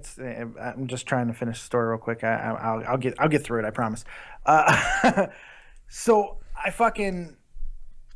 the paperwork screwed up, and I lost my housing allowance for almost a year. And my landlord, my German landlord, was so nice. Like, well, you'll get the back pay and everything will be fine. But I'm not going to let you leave. We wanted to leave. We wanted to go to a cheaper place because we couldn't afford this place. We knew it. Long story short, we lose everything. We lost the house. We were out on the streets. I had to go. My mom, luckily, my stepdad was stationed over here in Germany. I had to go live with my mom for 3 months. My wife had to live in a different part of Germany and work while we found a new place and were able to afford something. We had to literally start back from the bottom, and we had to do it with a 5-year-old daughter. And you don't plan for these things. You don't want these things, but when they happen, you have to reevaluate everything and start completely over. And that's what I've had to do, and it sucks. It blows fucking ass when you have to weigh going to a Chinese food restaurant once a month if that's gonna fucking completely mess up your financial plan for the month. You know, we don't get to buy things off Amazon. We don't, because we have to start back over. A lot of people are unwilling to make those sacrifices, and they're going to go into debt further so they can continue to live their lifestyles. And that's a big part of the problem that the world is having right now. Nobody wants to sacrifice. Sacrifice is a bad word now. yeah. It's hard to watch because I busted my ass for 10 years in the Army, killed myself, went to war on 2 separate occasions. Only once, really, because one was a vacation, basically. But that's neither here I nor think there. I know why I'm grumpy, Dave. I know why I'm grumpy. His life sucks. No, it does suck, but here's why I'm grumpy. Well, yeah. I used to work at a career development place, and I also, where I work now, I constantly listen to, maybe not rich people, but to me it's rich. Okay, if I made $60,000 a year, I'd be rich. Mm-hmm. To me, like that's it. $60,000 a year. It's transformational. And it's transformational. And yes, at 60,000, you're always wanting to make 80,000. Exactly. I get it. Everyone wants to make more, and there's people less than me that are going, "What the fuck?" But I've got the kids and the bills, and maybe they're like, "I got kids, and this sucks." Here's the thing: I listen to these rich people all this time. This lady the other day was bitching, and it's like, she's like, "Yeah, I just don't have enough and all these things," and she makes $130,000 a year. And I wanted to stab myself in the face. You make $130,000 a year, and you're telling me like all this stuff. I'm like, Yeah, but Joe, it's the same thing as Dave saying, "Well, you make more than him, so why don't you?" Without knowing her individual story, it's impossible. Dave has his own place. But you can't. No, I don't. I live in a converted basement. I live in a duplex. My landlord was nice enough to let us fucking move into her house in her basement for the same price as we were paying for her other place because she got an offer to have that place bought. Huh. I live in a converted fucking basement, Joe. That I guarantee is smaller than your house. But it's still But you got 3 kids, so 2 kids. But the other thing is, but here's the thing too. It's your place. Does she come walking in every day? No, but she can. We like her a lot. Yeah, she could. But we love her. But what about your house? But I live in a living room, and then I have there's a living room upstairs, a bedroom upstairs. So it's very similar. We're very similar situations. We are. Shit, Joe, I live in a fucking house that's the size of my old house's kitchen. Yeah, no, I got you, Jesse. You're in our boat too. All 3 of us are in the same type of boat. We all kind of have a pretty good. All 3 of us have a we aren't able to progress to a level of our own house. Like basically comfort. We want security and comfort. Yeah, I mean we all live in a security. we're all lucky to have what we have. We're not on the street. Yes. Yeah. You know?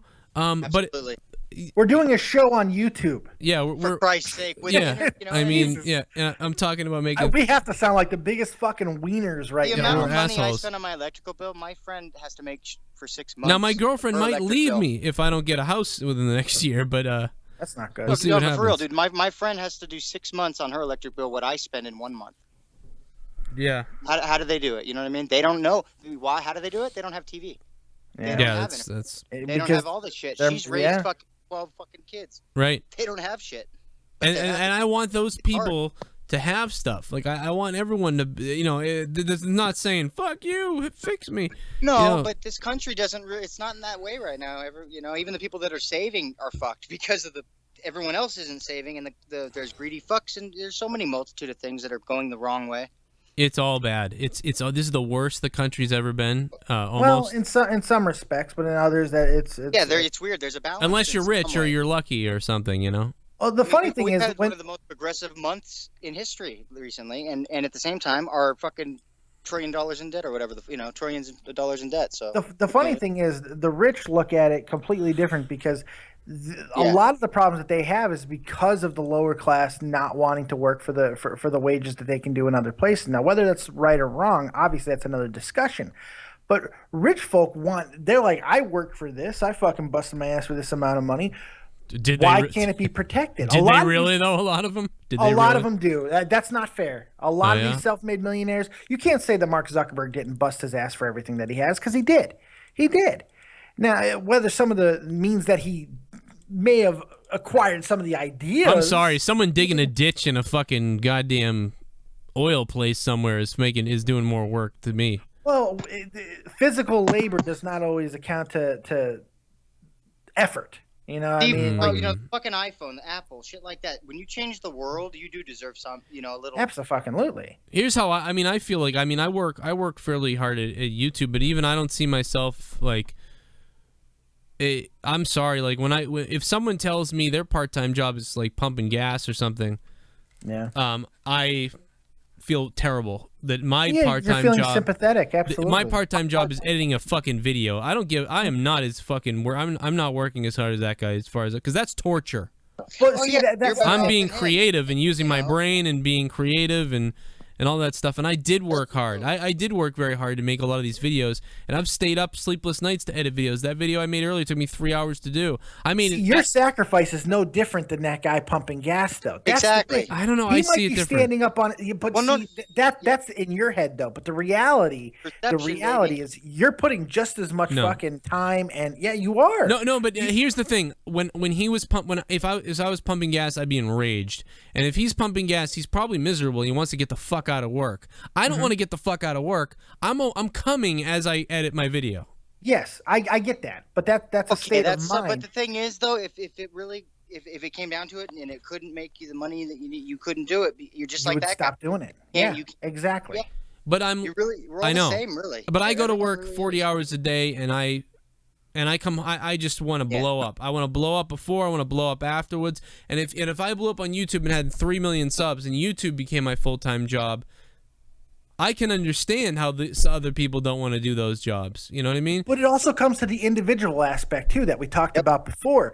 You have an ability that guy pumping gas may not possess. You have an ability to go on YouTube and captivate people to watch you do this, and in some cases give you money on top of the monetization that you make off of YouTube because you're a captivating person. Not everybody wins the genetic lottery to be able to do those type of things, and that's not a fair. Well, it is fair or unfair, but it's not an indictment on their work ethic. You know what I mean? Right. But I just feel like a lot of these people, like, all right, they made their money and they worked hard to get there. But somebody who works 30 years fucking digging a hole isn't going to really benefit like a person who now at this point just sits in the office and says, number 2, you know? And then But you got to ask yourself let me this give question. myself more salary. How hard did they work to get there? But yeah, exactly. What did they do to not have to dig that hole anymore? What did they do But previous you in don't- life to put them into digging that ditch? I know, I understand that, but it's just imagine these people It's are giving horrible. It's are horrible. giving themselves If more one money. guy goes smokes a joint in the fucking. I'm gonna give myself- after school, and the other guy goes home and study. The guy that studies is gonna get by farther. Yeah. Like if they worked hard and they didn't go party all their life. And they But just that's worked, not worked, always worked. true either, Jesse. There are It's some not always instances true. I'm where. not saying it, but I'm just No, saying. no, I like, know that. everyone's I know that. everyone's different. I understand. I just don't see how someone can pay themselves $400,000 a year. Oh I shit! understand. That's what we've been talking about. Greed. Well, when their corporation makes $4 billion a year, Or- 400,000 or doesn't seem like millions. it's such a bad thing. No, I get Yeah. it, but you're really gonna. I mean, then they're gonna complain that people don't want to work for $8 an hour. I don't even think that's the. Yeah. I just. But if you worked your entire life to get to that point to build that empire, you've been through most of the time, a lot of times you've been through all the tiers to get to that point. Sometimes you luck into it, but other times You got some weird YouTube's a American dream of how that fucking works. I mean, YouTube is a perfect example of it. Think about it. You started with 0 subs, just like I did, just like everybody did. You had a huge blow up over a year and a half ago that has yet to be duplicated for you. You had that huge blow up and brought you to another level of YouTube. You can, and now you're back to, you're getting what, 60, 70 subs a week. And you know what? And you're back to grinding till you get it's all about. I will grind catching breaks. because YouTube has cut our money. And so anybody else who is out there who's wondering why all the YouTubers have gone insane, and I'd like to play something for you real quick. By the way, this ain't too crazy, but I follow a guy called MTG Headquarters Magic, and he does Magic the Gathering videos. He does openings and box openings and all these things, and he got to like 60,000 subs a little while back, and I remember thinking, I love this guy since he had 10,000 subs, and I remember thinking, God, this is amazing that he has 10,000 subs. And you know, everything he does, and I wish I could have a Magic channel like this. And anyway, I still watch him and I love it. And he and I thought, man, this guy must be making so much money. I'm so happy he can take the money and then buy the cards, and you know, all these things. And I'm thinking, well, how well he must be doing, and everybody's doing well on YouTube. And all of a sudden, you guys have noticed the influx of Patreon. And by the way, if you're watching me right now, you can go to patreon.com/Joe Cronin Show, and you can give me $2, $3, 80 cents a month, and it helps me because YouTube is taking away lots of our money and have taken a bigger cut from themselves. And I'm not that affected. Other people are really affected. I mean, my biggest thing is I might have had to get a second job again, and God, 60 hours a week, and like we said, I'd be pumping gas and I'd be miserable. Luckily, I'm sort of still able to do this because you guys did help out, and I figured out a way to make a little bit more on YouTube. Oh, did he take the video down? Oh no. He took the fucking video down. He looked insane in it too.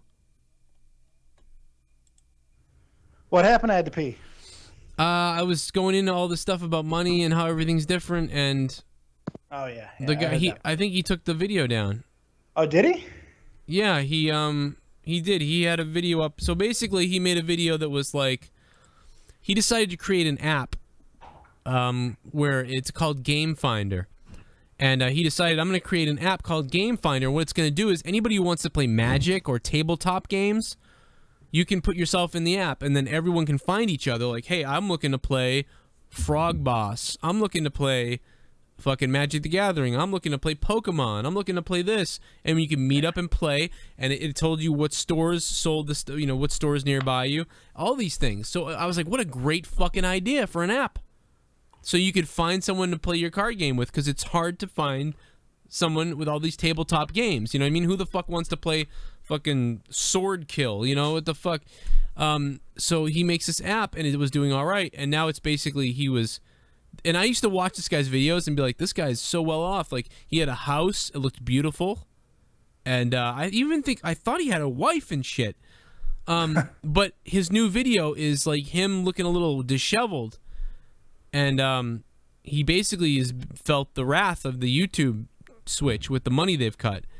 And and also he was making a video about, you guys can go to my Patreon, and it would help me if you did go there. And he also mentioned, I'm selling my house and I'm getting an apartment to save because I spent a little too much in the app. I'm in a hole. Well, see, there you go. There's the operative phrase. He spent too much. Yeah. Had he had been saving when the money was good, maybe he wouldn't be in the situation. And maybe that's a dickhead way of looking at it. Maybe it is. But yeah. But I couldn't believe that he's in this situation because I just remember thinking, wow, this guy's fucking got it made. You know, it's great. And he looks like he's become a madman, obsessed with stuff. And he took that video down. I'm so mad that he took that video down because it was so interesting to watch because I said there's another YouTuber coming out for Patreon. And that's why probably caught shit over it. I do. He did. And the comments were horrific, actually. Oh, yeah. E-beggar, all kinds of stuff, I'm sure. Oh, my God. I don't know why it's such a... I don't think they gave him e-beggar shit, but they gave him other stuff that was... It wasn't he's an e-beggar. It was more like, you should have managed your shit better, or... and that's not unfair to say. Or it's not. Or you should have... It's dickish, but it's not unfair. Or you should have gotten a different person to develop that app. It sounds like that was way too much money. You paid that because he mentioned the money. He doesn't know any better. That's not okay. The people who made that comment, that's easy for them to say. They have more knowledge. Now that does come to preparedness, but you know it's dickish. Again, it's not a wrong statement. It's dickish to say, but he thought he was going to do his he thought he was going to do his dream and basically be able to take this fucking app, his channel, and everything, and then YouTube said, "Oh, we're cutting 50% of what you make," and then he went, "Oh fuck, what the fuck do I do with this?" And then on top of that, he poured money into an app, so he probably thought, I'm getting this revenue from YouTube, so I'll go ahead and throw $8,000 at this app because I'll make the $8,000 back in the next 2 months. Next thing you know, you're selling your house. You gotta see that's the whole. He took some risk and it was not rewarded. You got to take the right type. Hey, did you guys get that shit that was in Skype right now? Yeah, I'm wondering why you wrote all that stuff in Skype. I'm not gonna be able to get all that out on air, but Joe, if you can take that graphic, put that out on the fucking thing. That's what we're talking about. Like that to me, that's what I was trying to get at. Graphic. Yeah, he puts that in Skype. Oh, I see what you're saying. Okay. Yeah. Yeah. Like that to me is why and what. All right, I'm gonna open it up and I'm gonna tell you what I am. Okay, let's go. First one, logic, creativity. All right, I'm on the creativity side. Next one, analysis, imagination. Yeah, all right, you're probably more on the right side. Probably. In my opinion. I do have some analysis, but I'm gonna go in imagination. Yes. You're a bit in the middle, sequencing, holistic thinking. All right, I'm gonna go to holistic thinking. Linear, intuition. Yeah, it's intuition. Your intuition. I'm definitely a right brain. Yeah, me too. Like to me, the whole world. Oh no! Wait a minute. On the left, you're gonna have motor skill. I'm not good at motor skill. Well, yeah. No, you know what? I would be better at racing a car. You have good hand-eye coordination. Yeah, I'd be better at driving through a cave than doing a math problem. Absolutely. I suck at math. It says language and nonverbal, so I would be the left brain for language, I think. Yeah.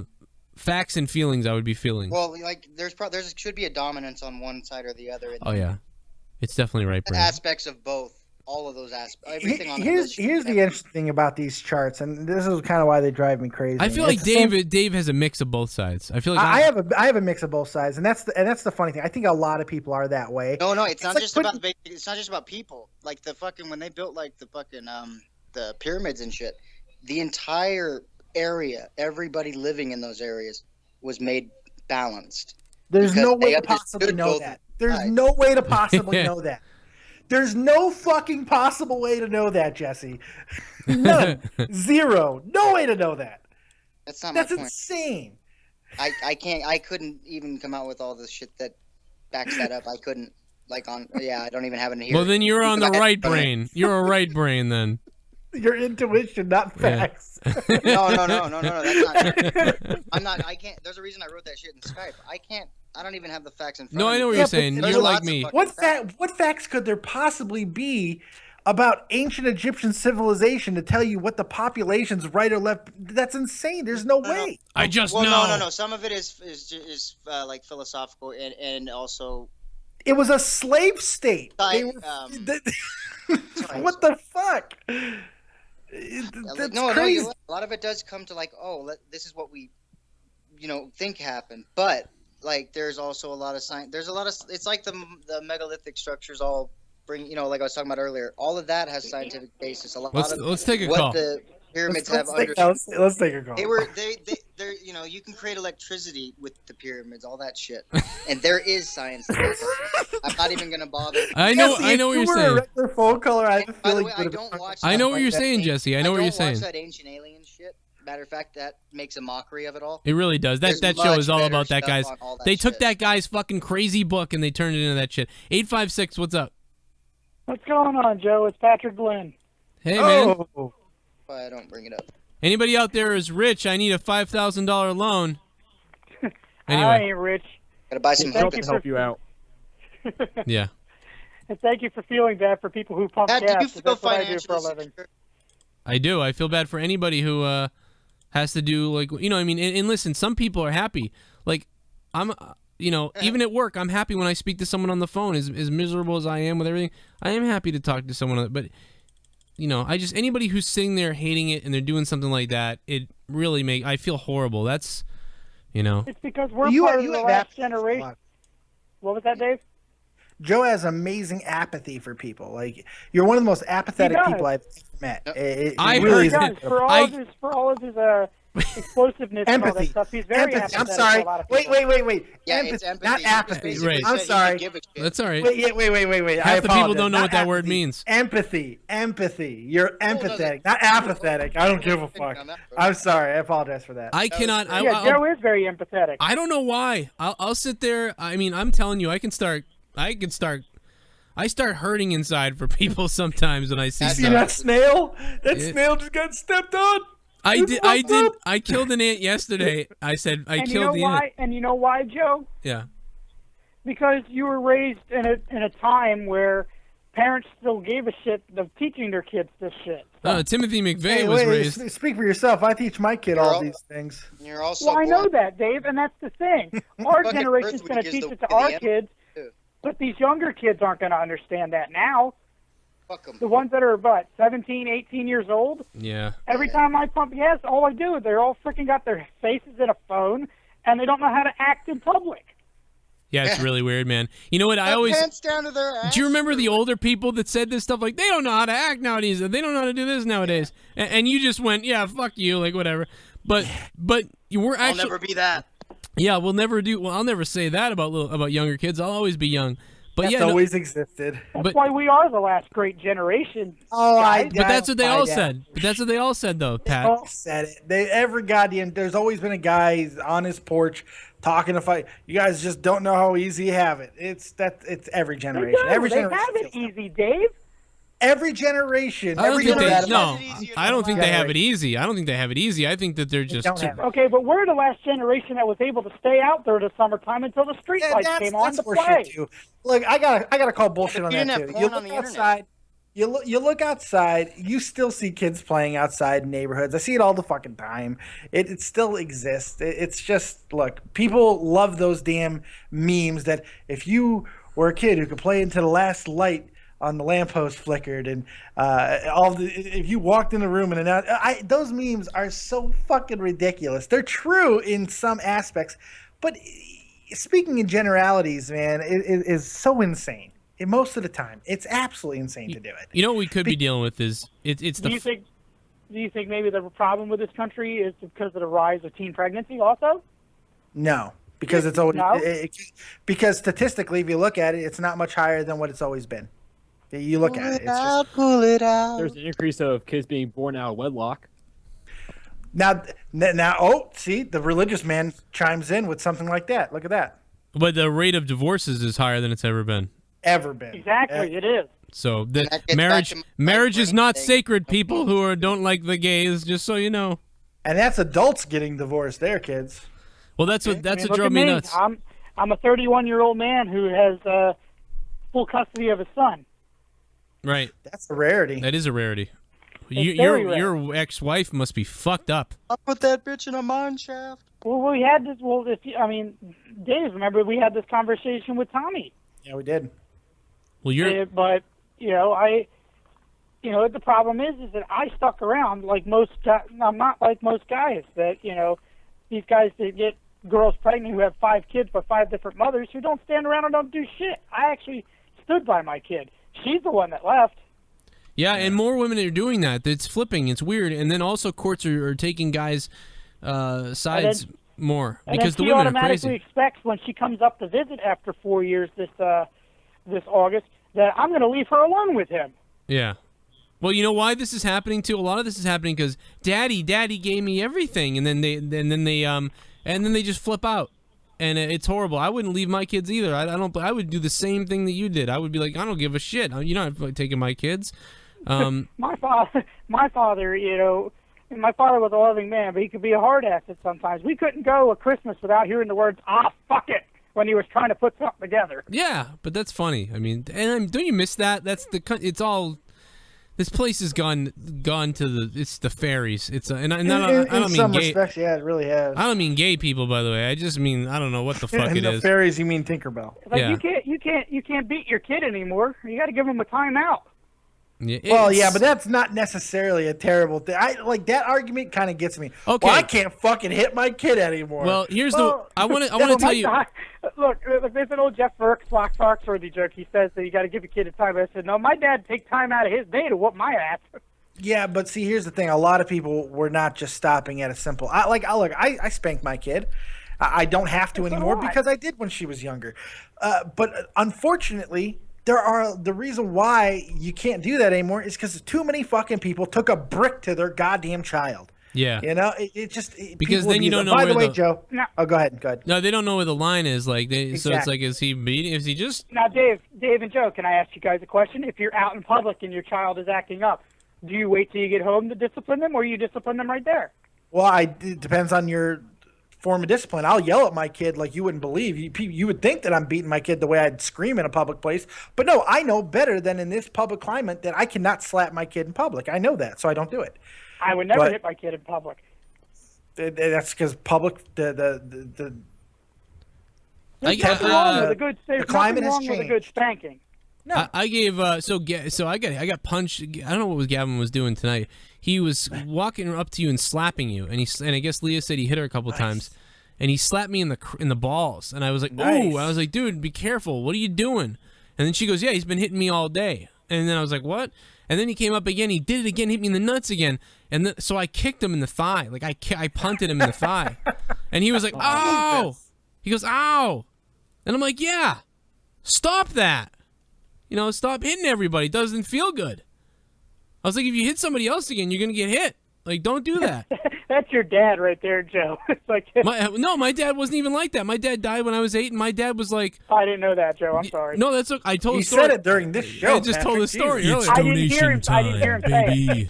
It's okay. Illuminous. The Nephilim were on the earth in those days, and also afterward. When the sons of God came into the daughters of man, and they bore children to them. These were the mighty men who were of old, the men of renown. Genesis 6-4. Sorry to be biblical. I love it. It sounded like a sports score. Joe, Genesis 1, just so you know, 4. Yes. not to swerve this at all into a different direction, but I have verified, and thanks to I think it was Ian Sloan on Twitter, Virgil does have a GoFundMe, and I sent the link here in the fucking Skype chat. And it really does say it's a picture of Virgil, and it says, "Help Virgil become the $1 Million Man," and it's got $120 in there. This is fantastic. Wow. But seeing the visual, it changes it. Like, hearing about it's one thing. When you see Virgil in a picture, and it's probably not even really him, but this is great. Help Virgil become the $1 Million Man. That's and amazing. in Pittsburgh, Pennsylvania too. Hell yeah. Now, what I want to say is, I do think that if my dad had not died, I may have been more of a happy-go-lucky person, for sure. Spastic, but happy-go-lucky, like, because we had a lot of money. And we had a lot of money. My dad was a very easygoing person, like, hey, buddy, come here, give me a kiss. Like, that's what my dad was like. So he was always like, come here, give me a kiss, and hey, want to watch wrestling? And but he also was kind of sick my entire life, so he was like he couldn't always go do stuff because he had crutches, and he would take the crutches into his car, get in the car, and then go to work. And he worked as like an engineer, a computer engineer. and he taught at Northeastern and all this shit. But when he died a year after that, my mother met a psychotic fucking. My mother went from this, you know, skinny mathematics teacher guy who was a sweet, nice guy, to a guy who was like 5'9", had a beer belly, and was like, "What? Let's fuck." That's that. I'm not kidding. That's the. So it went Really? from. Yes, we went from $100,000 a year in 1991 or whatever the fuck it was, which is like Pretty damn good. crazy now, with a nice house, with a dad who's like, "Hey son, come give me a hug and a kiss." And remember, I was adopted. Remember, I'm adopted. So they adopted in 1980 something. So they gave kids, I didn't even know you were adopted. Yeah, that's Okay, so- that's a surprise. and my When you were adopted? by the way, 3 years ago, I found my real mother. Actually, really? no, I'm sorry. I didn't meet her. I take it back. Leah was pushing me to find my real parents. All right, that's another story. Let's get back to this, and I'll Holy get to that. shit! Okay. Wait a second. This is far more I didn't interesting. mean to turn this into couch No, time. I'm sorry. I don't know. Oh God, tell this us- is great. So, all right, so let me back up still. So my my whole I should just do a whole thing on my life because it's so You're fucking weird. damaged. So we're in this beautiful house and everything is Leave It to Beaver and dinners, and we have a big, you know, we have a fucking dining room with a big table with fucking glassware everywhere, and a sunroom where you just go to have sun, and then there's fucking a living room upstairs, a living room downstairs, all this shit, and we're just fucking we have money. And she meets this fucking guy, who's a fucking hairy drunken guy from, and remember, I'm growing up in New Hampshire, and she meets this guy from basically where I live now, which is where we live now, right outside of Boston. And he's a fucking, you gotta fucking hear Jimmy fucking Buffett. He fucking is unbelievable. Like, he's fucking amazing. Oh, honey, do you want to go see a movie? Yeah, let's go see a movie. What the fuck? Don't drink tonight. Ah, fuck you, bitch. Like, and you're fucking... And so this guy's not even close, like, to my dad. Like, it's unbelievable that my mother is kind of like, do you want cookies? Because I made cookies, and I'll make something else. And then I just never... You see these people on TV, you know, as an 8-year-old, I saw it in Radio Flyer, in a movie where the dad I was just about to say that. That is a great movie, by the way. I love that movie. And you know something? It always made me... It makes me... It's hard for me to watch that movie now, and the reason... And I have watched it, but...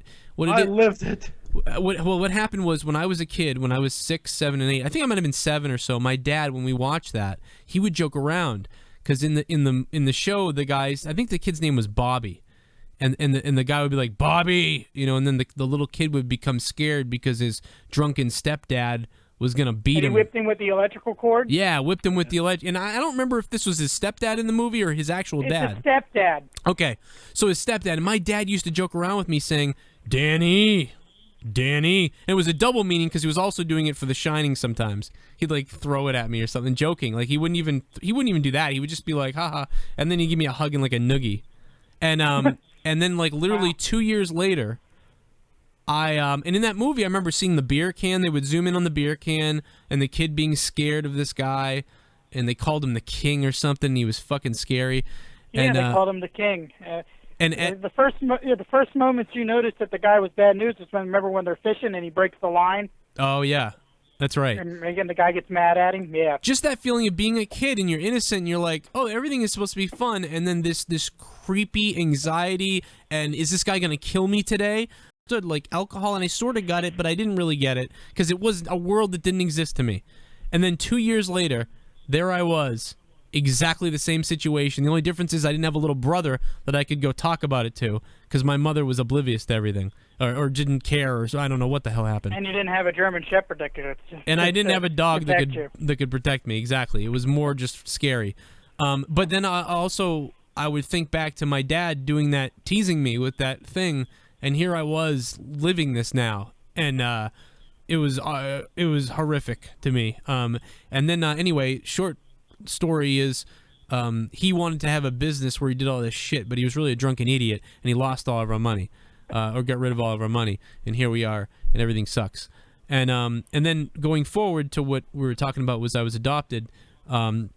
So I could continue that story of my life, but I'll skip ahead to a few years ago. I found out that I was that I knew I was adopted since I was a little kid. I knew it all the time, but no, so Leah was like, you gotta find your mom. You gotta find your mom. Anyway, so I went out to find her. Your mom, like she said it British.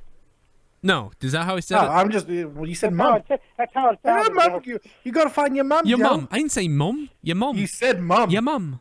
You your mother. totally said mom. Your mother. I don't know. You totally did say mum. It was mom. I heard mom. Page's brother. Mom. There you go, mom. There you go. I mean, that's the Boston accent. Mom. You Boston fuck. Say mom. Mom and dad. Hey, mom. I remember a time when President Obama, he's done everything for us. You know, I grew up in a time when we could always rely on people. Mom and dad. Chowder. Say chowder. Please stop that, Dave. Dave, you're terrible. Say it, chowder. That is not what we sound like here. That's It's just the best. no chowder. Hey, that's Joe Quimby's nephew, man. Chowder. Say chowder. You Say fucking it. Say you chowder. fucking chowderhead. So if you go back and watch me in the if you go back and watch me in the 7th grade, I had an insane accent. It was unbelievable. Because all I did was hang around my selfie buddies, so I had an insane accent. I have these tapes of me in middle school. You still do every once in a while, Joe, when you like say certain words, it comes out. Yeah. You John Cena at when you're really drunk too, you John Cena the fuck out of things. You'll start dropping your R's when he's up over there. Starts dropping his R's. Joe gets a couple drinks, start dropping them R's. Yeah, if I drink, I will. You're right. And the microphone makes me go, oh, I'm in radio. But no, I'm in radio. But if down the Good aisle, diction. Doink, the clown. No, so Well, since we're talking about old man, I have to thank my old man for getting me into wrestling. my dad's the one who got me into it too. By the way, the one that died. He's the Talk one that about got it on We Rockin' had- with Doc and not here, Patrick. What? My brother What did got you me say? into it.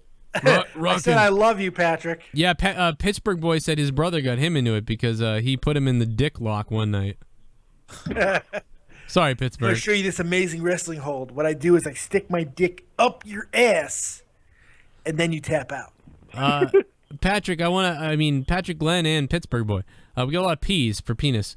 But no, so listen, I found Leah was pushing me to find my birth mother. So I went and I found out that I couldn't see my birth mother because she's schizophrenic and locked away somewhere. And in my opinion, from what I understand is I think that she was born at a time where they didn't know what she was and they drugged her up. And she's been on drugs for years now, so she just seems something's wrong. But I think that if I had been alive maybe 40 years ago, they might have drugged me up too. Well, the interesting thing about that is what you just described is kind of like the perfect storm for a horror movie. Like the kid reunites with his mom, who her entire life was drugged up because they thought she was insane. They said she was insane. Yeah. The boy takes possession of his mother, takes her off the drugs because he knows his mom is not insane. Then she murders people. No, she murders him, and that's how the movie ends. Like, Yeah, she ends with murdering him. Like Yeah. the last scene is her eating her son's face. Want to know one of the reasons why I went with Leah's recommendation to find out? Number one was for the history of my health and my kids and everything. Genealogy, man. Yeah, exactly. That's the first reason. But number two was also I kept thinking, what if these poor people are thinking, whatever happened to him? You know, because if I gave up my kid, I think for the rest of my life I would think, what happened to them? It would torture me to not think that everything had been okay. And anyway, I ended up meeting her sister. Holy shit! I just figured something out about you. I think this is crazy, and this is gonna sound really fucked up, but I think I just figured out why you take things so hard. Because you're a good person, like fundamentally, like that is how you would feel if you gave up your kid. Your problem is you think everybody else is inherently a good person too. Most people aren't going to think that way. If they like a lot of people who give up their kids, they never try to find them, man. It's unfortunate. It's sad. Oh yeah, people are not inherently good. We're all fuckheads. But that's okay if they said I didn't give a shit about you. I was prepared for I'm not that. saying about your specific situation. No, I know, but I was prepared for that. I was prepared for they might not give a fuck. But in the event that they were thinking about it, and by the way, the aunt was, the sister wanted to take me, but the family wouldn't. The family wouldn't let her. So my mother, she said, was out of it and had no fucking real idea anyway. So it doesn't really matter. And if I met her, she wouldn't even care. So I actually never went and saw her. I've never met her. I've seen pictures of her. But and I seen video when she was a kid. That really kind of hit me because she acts a lot like I did, and I familiarized myself with her. I went, wow, that's really weird to see her doing all this stuff. And even Leo went, that's like Dan. Like this is like Dan. And that's what made me feel bad, because I was like, what if she really wasn't fucking crazy? What if she was me and they thought she was crazy? Yeah, that's why I feel so grateful that I've had both my mom and dad together throughout my 31 years. They've never been worse or anything like that. Doesn't it go to show how crazy things are, though? Doesn't it go to show just how different things can be? Like, my mom is the fucking devil, and I've had her my entire... She is Satan incarnate. Right. My dad left when I was very young, and my stepdad has not turned out to be a big prize either. I just decided to cut ties with all these fucking people because for my own sanity. Some people aren't able to do that, and that's completely understandable. But it's so funny. Even there are some people who had great parents, fantastic, and they end up being fucking serial killers. They end up fucking losing their mind because they're entitled or whatever. It's just so crazy, the world that all the different possibilities.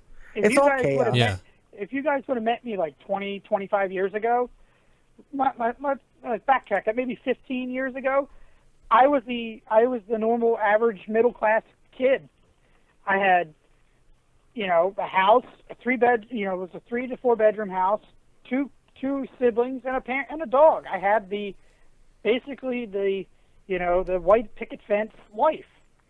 By the way, I didn't hear anything else you said because you prefaced it with fact checked, and that bugged me. Yeah, you went fact check. Who does that? You make a mistake, just correct it. You certainly did. You made a mistake, and you said 20 years ago. Fact check 15 years ago. I said backtrack. Backtrack. Well, then I can't hear because. Well, you know what? Get a better microphone, Dick. I'm on my phone. Patrick, what do you got, man? What do you got before I let you go? You got something left? Been here for an hour.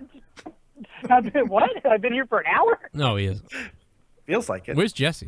But he took off. He left. But no, like I said, what I was saying was I had basically the white picket fence middle class life. I had a brother and a sister, a dog. Went to a good school, went to a good house. Then you killed them all. I lived in a great house. But a couple years ago, I got diagnosed with manic depressive disorder. And then what happened? All the shit that happened in my life. I met a woman that was as Dave said, was the evil incarnate. Yeah, I don't blame you. That's exactly what will do it to you. I totally sympathize with you on that because, you know about my ex-girlfriend, so I know what you're saying. And then this girl had your kids. Had my kid, and the thing is, after that, I went into a tailspin, and I got diagnosed with manic depressive disorder, and I had to seek therapy. I'm better for it now. Yeah, and I'm not surprised. And you know what? Yeah, I'm glad you're better now because that's a hard thing to go through, and I know what it's like to think, you can't breathe sometimes. You freak out. I mean, but the manic depressive disorder really sucks because you can get something that can get you really, really excited, and you can be on a high for like days. Yeah. But the littlest things that can get you depressed can put you in such a downer that you don't want to be. Maybe you don't want to get out of bed. How do you I don't want to do anything? How do I get a study for this? Because I think I might have that. Go to a doctor. I'm sure you'll be diagnosed. Yeah, go to I'm a not doctor. going to a doctor. I can die. I know there's something wrong with me. Pat, thanks for the call. That doesn't make any sense. Pat, thanks for the call, man. You're welcome, guys. Love you, man. I'm actually heading to Gettysburg in about a couple hours, so I'll see you guys later. Oh shit! Well, have a good drive, and I don't know, listen to this back and laugh. I'm going out there to celebrate my birthday. So. Oh, happy birthday! How old? You're gonna be 31 or 32? 31. I turned 31 on Wednesday. So I'm older than you by like 20 days. Couple of months. Yeah. Yeah. June 28th. You young bucks. All right, man. Yeah, July 15th. But my best friend and his wife and we're all going out to Gettysburg, and we're leaving in about 2 hours. Don't you come back without a 4-way. All right, man. I'll talk to you later, Pat. Later, guys. Bye, Dave. Bye. See you later, bud. Try to get a 4-way. Pittsburgh, what's up? You got anything else before I let you go? Actually, yes. There's one thing I really wanted to talk about with you guys. Yes. You've been here for a long time. Why haven't you brought it up? Well, because we've been talking over him. I mean, he's been I patiently know, waiting. but that's awkward. No, I get what he's been in here listening and waiting for his turn. You know turn. what, though? I got to give him credit because he's always this patient. He really is. It really is always. Unbelievably patient. And because I could have, if he was butting in a bunch, I would have hung up on him. But now he gets to That's say true. he sat through listening to everything, and now we can get to something. Now we have to give him time. He's heard a lot, so there may be some rebuttals here or something. One thing I really want to talk about is, like, I'm in college. I'm gonna be starting back in August. Save your money. And the thing is, the major I'm going after is criminal justice.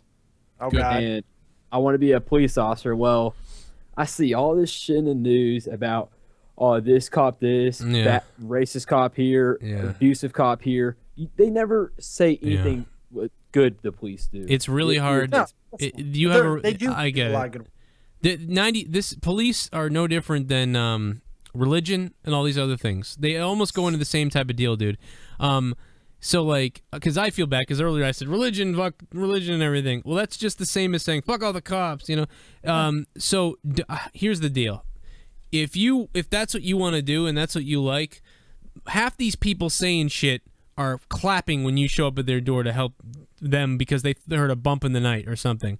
All you gotta do is be aware and be a good cop, and you'll be all right. And unfortunately, 90% of the cops that are good, most likely, most of them are good.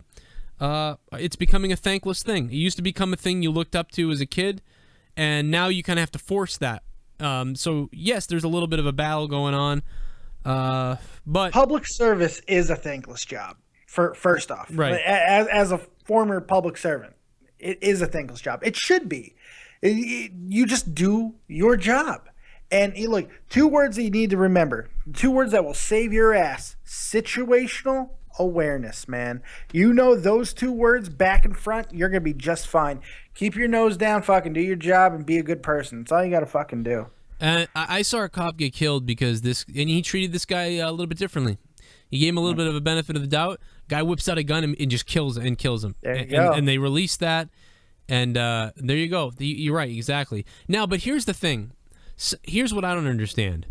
But between the 2 cops, those cops that surrounded those Mexican guys a couple days ago, who didn't have anything, but the guy kept like reaching in his pockets and rubbing around his pants. You can clearly see he's on something or he's fucking weird. Yeah. And I understand why the cop shot, because put your hands up and he keeps rubbing around his pockets and shit like that. But it seems clear to me I wasn't there. I wasn't in the moment. Until you're there with a tense situation, you cannot possibly. But know I exactly don't understand. What I don't understand is why we have to be trained to fire 9 shots at them. Why? Because if I was there as a cop and I'm like, this guy might be fucking reaching for something. If he does it the 3rd time, I might have shot him in the leg. Yeah. Well, see, here's the thing on that. You're not when you're being trained, and this I feel I understand. Empty the weapon. We're trained to empty the weapon. Well, it's not just about it, but it's the reasoning behind empty the weapon. Because when you're the one firing on somebody, most of the time your mindset goes to you're not really just doing it to protect yourself. You have people around you that you also have to protect. And if you do not make sure that if you have to fire on somebody, you got to get the job done. Because if you don't, it might not just be one of the officers around you that gets killed. It could be an innocent bystander. It could be a kid who's walking down the street. It could be one of the people who were in the car that maybe had nothing to do with it. But he didn't have a gun out. He didn't have a gun yet. If you have a gun, that's what you do. In a twitchy man. I'm not saying this particular situation. I'm going right to, I'm talking about this exact thing. Is what I'm saying is somewhere between cops surrounding 2 guys who seem to be on drugs, and the guy keeps touching his pants and stuff, and them killing him. And, yeah, that's probably the wrong thing to do. Somewhere between that and a cop just deciding to like touch a guy's back and ask him questions close up to him when craziness was going on right before it. Somewhere between that and that other situation lies the truth. You know what I mean? Yeah, because those 2 are the extremes. They are, and so that's what I mean. Like, you need to be aware. That cop should have never been going up and patting that guy on the back who had a big trench coat thing on, and he's concealing his hands, and the cop's patting him. Next thing you know, the guy pulls out a gun and kills him. It's like, well, who the fuck? You know, but the cop was just trying to be, he was like me. He was like, hey, man, hey, no problem. Just move along like everybody else. You know, do you have anything on you? Or do you have anything I should work? You know, do you have any warrants or anything? I mean, is there anything going on? and the cop's just trying to be create conversation. He wasn't grilling him like a normal cop does, and he gets shot for it. And these two cops say, "Oh, he keeps reaching in his pants pocket," and then they just fired because he might be pulling out a gun. So he might be pulling out a gun. We killed him. Yeah. Well, they're both isolated incidents, and they're not the norm. Neither one of those situations are the norm. Right. That's the thing you got to remember. Right. And so in the middle, most of these situations happen in the middle throughout the country every single day. And now we're not showing the cops being killed, and we're glorifying and attacking them for every time there is a mistake. Vilify, not glorify. Yeah, and it's building to a rampage. Yeah, vilify, and it's building to a rampage. But Pittsburgh boy, by the time, man, that you graduate and shit, things will be, I think, calmed down, hopefully. And here's the thing too: is we're adjusting for the first time to social media, to cell phones everywhere. Yeah, and also remember, you're always on record. Remember that. And remember, the country is getting poorer, and everything is getting worse. So blame is being passed around, and give me. More people. And the authority figure will be targeted. And more people are trying to commit crimes because they don't have money, because we've given it all the rich people. And people just don't give a fuck. And it all adds up to the same thing. Everyone gets welfare. Everyone wants to. A lot of people just want to be poor, and then also a lot of people can't help but be poor because they can't get a job. And then also rich people getting richer. So you add all those elements. It's not one of those things. It's all of those elements added up. But so, man, dude, if you want to be a cop, be a cop. Why not? I want to be a cop, dude. I want to be a cop. Here's my thing. I got a question for you. There's always going to be bad cops. I mean, there's bad in every occupation. Yeah. Like, for instance, that cop down in North Charleston that shot and killed that guy from behind and dropped that taser next to him, that cop is guilty of sin.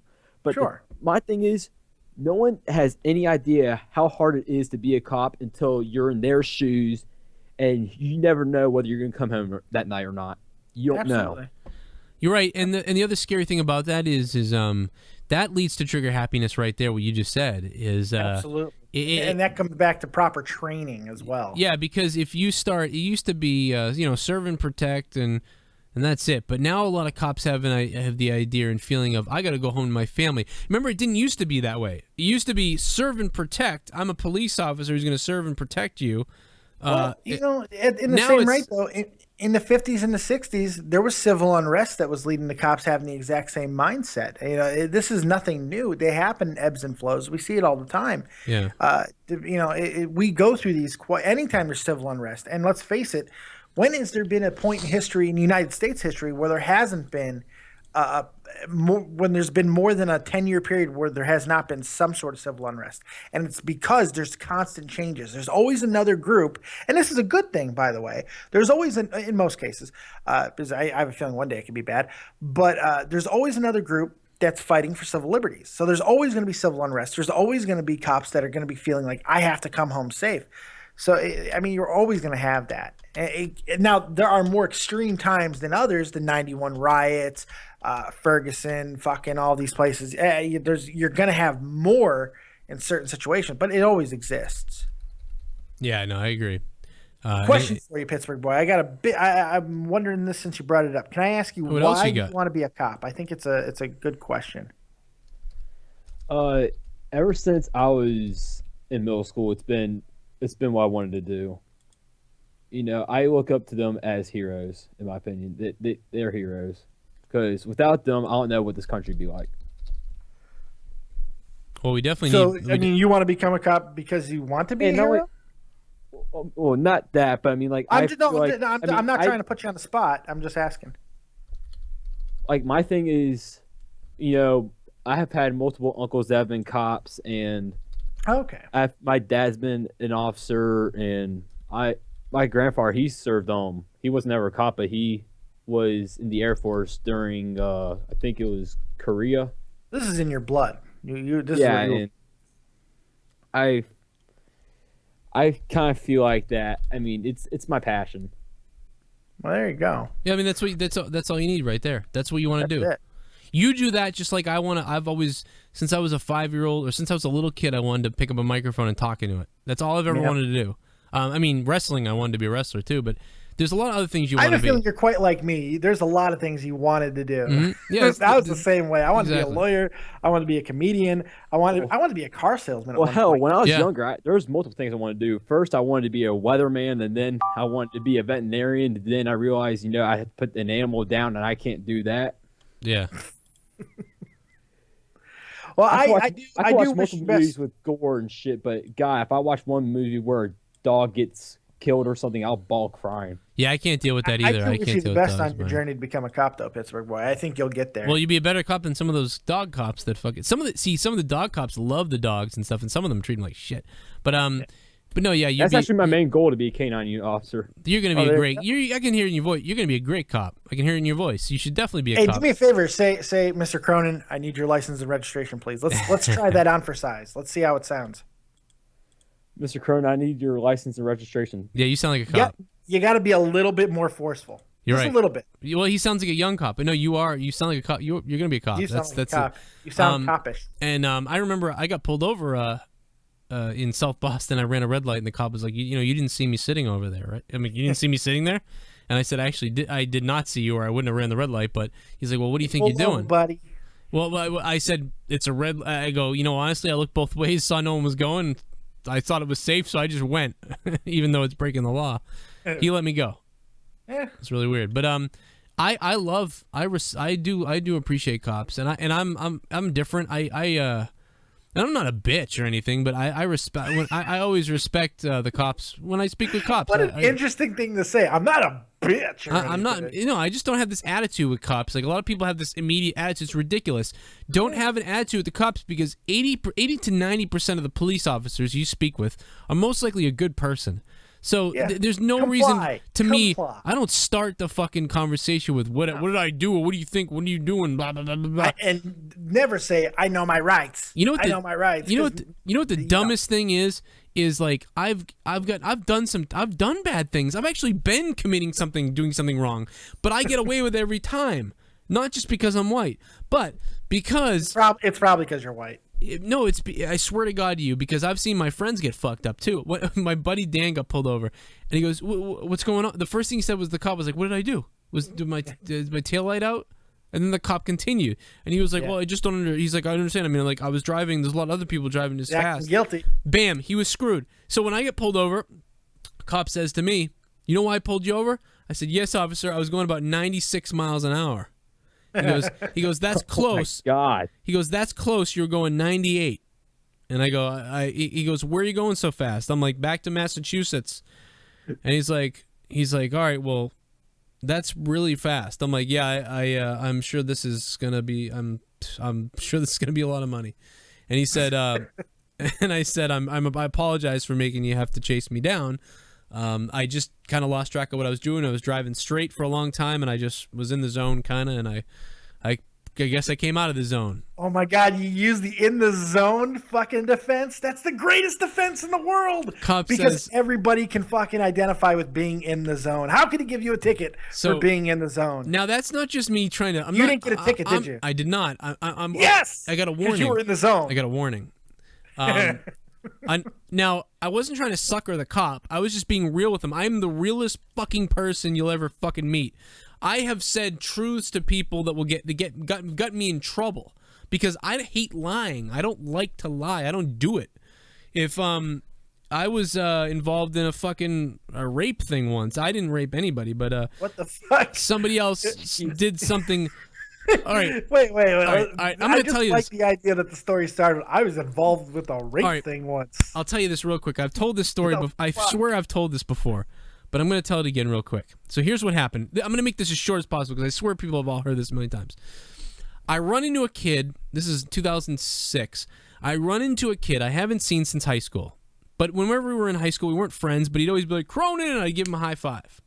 Yeah. And we'd always be like, hey, man, what's going on? So he goes, hey, Dan, you got to come to my party. Cronin, come to my party. I'm having a party from my place. I got an apartment. And I'm like, oh, cool.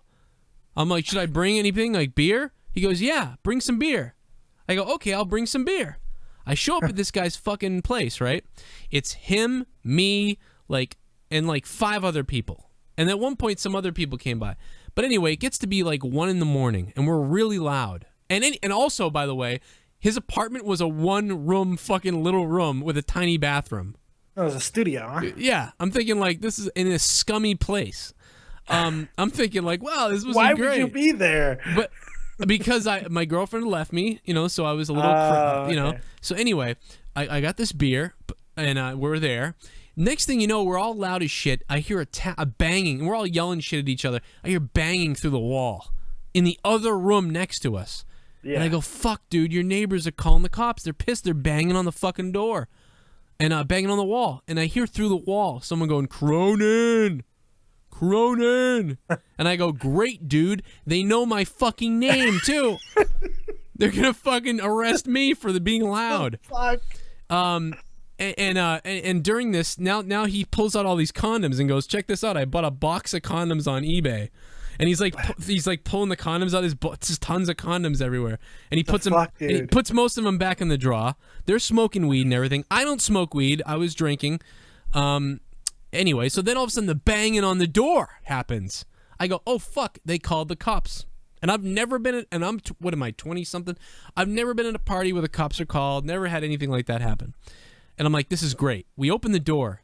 He looks out the door. He goes, oh shit! It's Josh. He opens the door. It's 3 people that we recognize from high school. Yeah. It's this kid Josh and some other kid and a chick. And the guy Josh is like, Cronin, I knew I heard your fucking name through the wall. And me, because you have to know that everyone knows me. Sure. Because I'm, you know, acquaintance with everybody. Where's the rape? Okay, so this girl that's with them, I recognized her because in drama class, the girls hated her, and in chorus class, the girls hated her, and everyone had a problem with her. And what happened was, she fainted one time. She didn't really faint, but she like pretended to faint or something, and then she's lied about all these things, and she pretends to faint, and the ambulance comes, and then she was okay. And the girls are just like, she's so fucking annoying, and that's what I remembered her from. But anyway, she's there, and she comes in like seemingly smashed. And I think she was like probably 20 or 19 at the time, maybe 19 at the time. I think. I didn't even know. Well, but anyway, she comes in, gets even more drunker. The first thing she starts to do is trying to fuck everybody. She's trying to touch everyone, but she's not doing it in a normal way. She's doing it in a like, and like it's so bad that even I was like, no, I'm not going near that. And she even grabbed my hand and rubbed it on her crotch, and I think I caught a piece of her because she was doing it under her little skirt thing where her and I was like, oh, I actually you touched a beef curtain, huh? Barely. I don't know, but I was like, ugh. But anyway, then the dude that had come over with her had brought her back to the other apartment, had sex with her. We could hear them on the wall. Yeah. And anyway, then all of a sudden, I guess he locked her out of the room because she was being crazy or something. So then she's in the hallway, and she knocks on the door, and I hear her banging in the hallway, and we're like, what the fuck is going on? Eventually, she comes back into our thing. And we're like, where's the other dude? And then after a little while, like, we were like, when are they going to leave kind of thing. She goes, we go looking out in the hallway, he's nowhere to be found, and we're like, all right, I don't know what's going on. But anyway, so now she starts trying to hook up with everybody again. Now, this girl that was friends with the guy who invited me there was like, I'm getting sick of this fucking girl. And she was like really getting offended by the chick. Like fuck this girl. Like she's a slut. You know, she's getting that type of mentality. And this girl keeps on doing it, trying to touch everybody. Well, what happens is I was drinking a bottle of UV vodka that I bought, a glass bottle of this vodka, and I finished it. And I got on the phone to talk to somebody about trying to get home because I was too drunk. And I see in the corner of my eye the kid who owns the place going, like, he's like, you really want to be fucked or whatever? Like, and she's like, yeah. And he's drunk. So he's like, you want to be fucked? He's like, I'll fuck you with this bottle. And she's like, yeah, do that and everything. What the fuck? Next thing you know, he's fucking putting a bottle inside of her in the middle of his room. Are you fucking serious? I'm not kidding.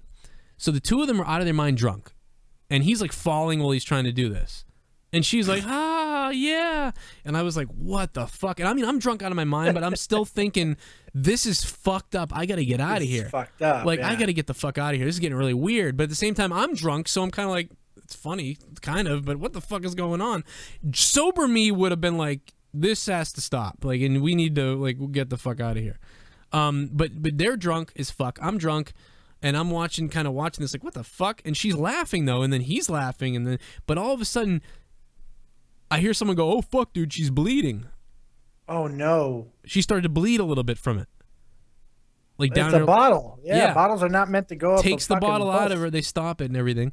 And then anyway, they're trying to, and then the night continues crazy with her trying to hook up. Not rape, by the way. This is just a Hold good on, time. but I'm not done yet.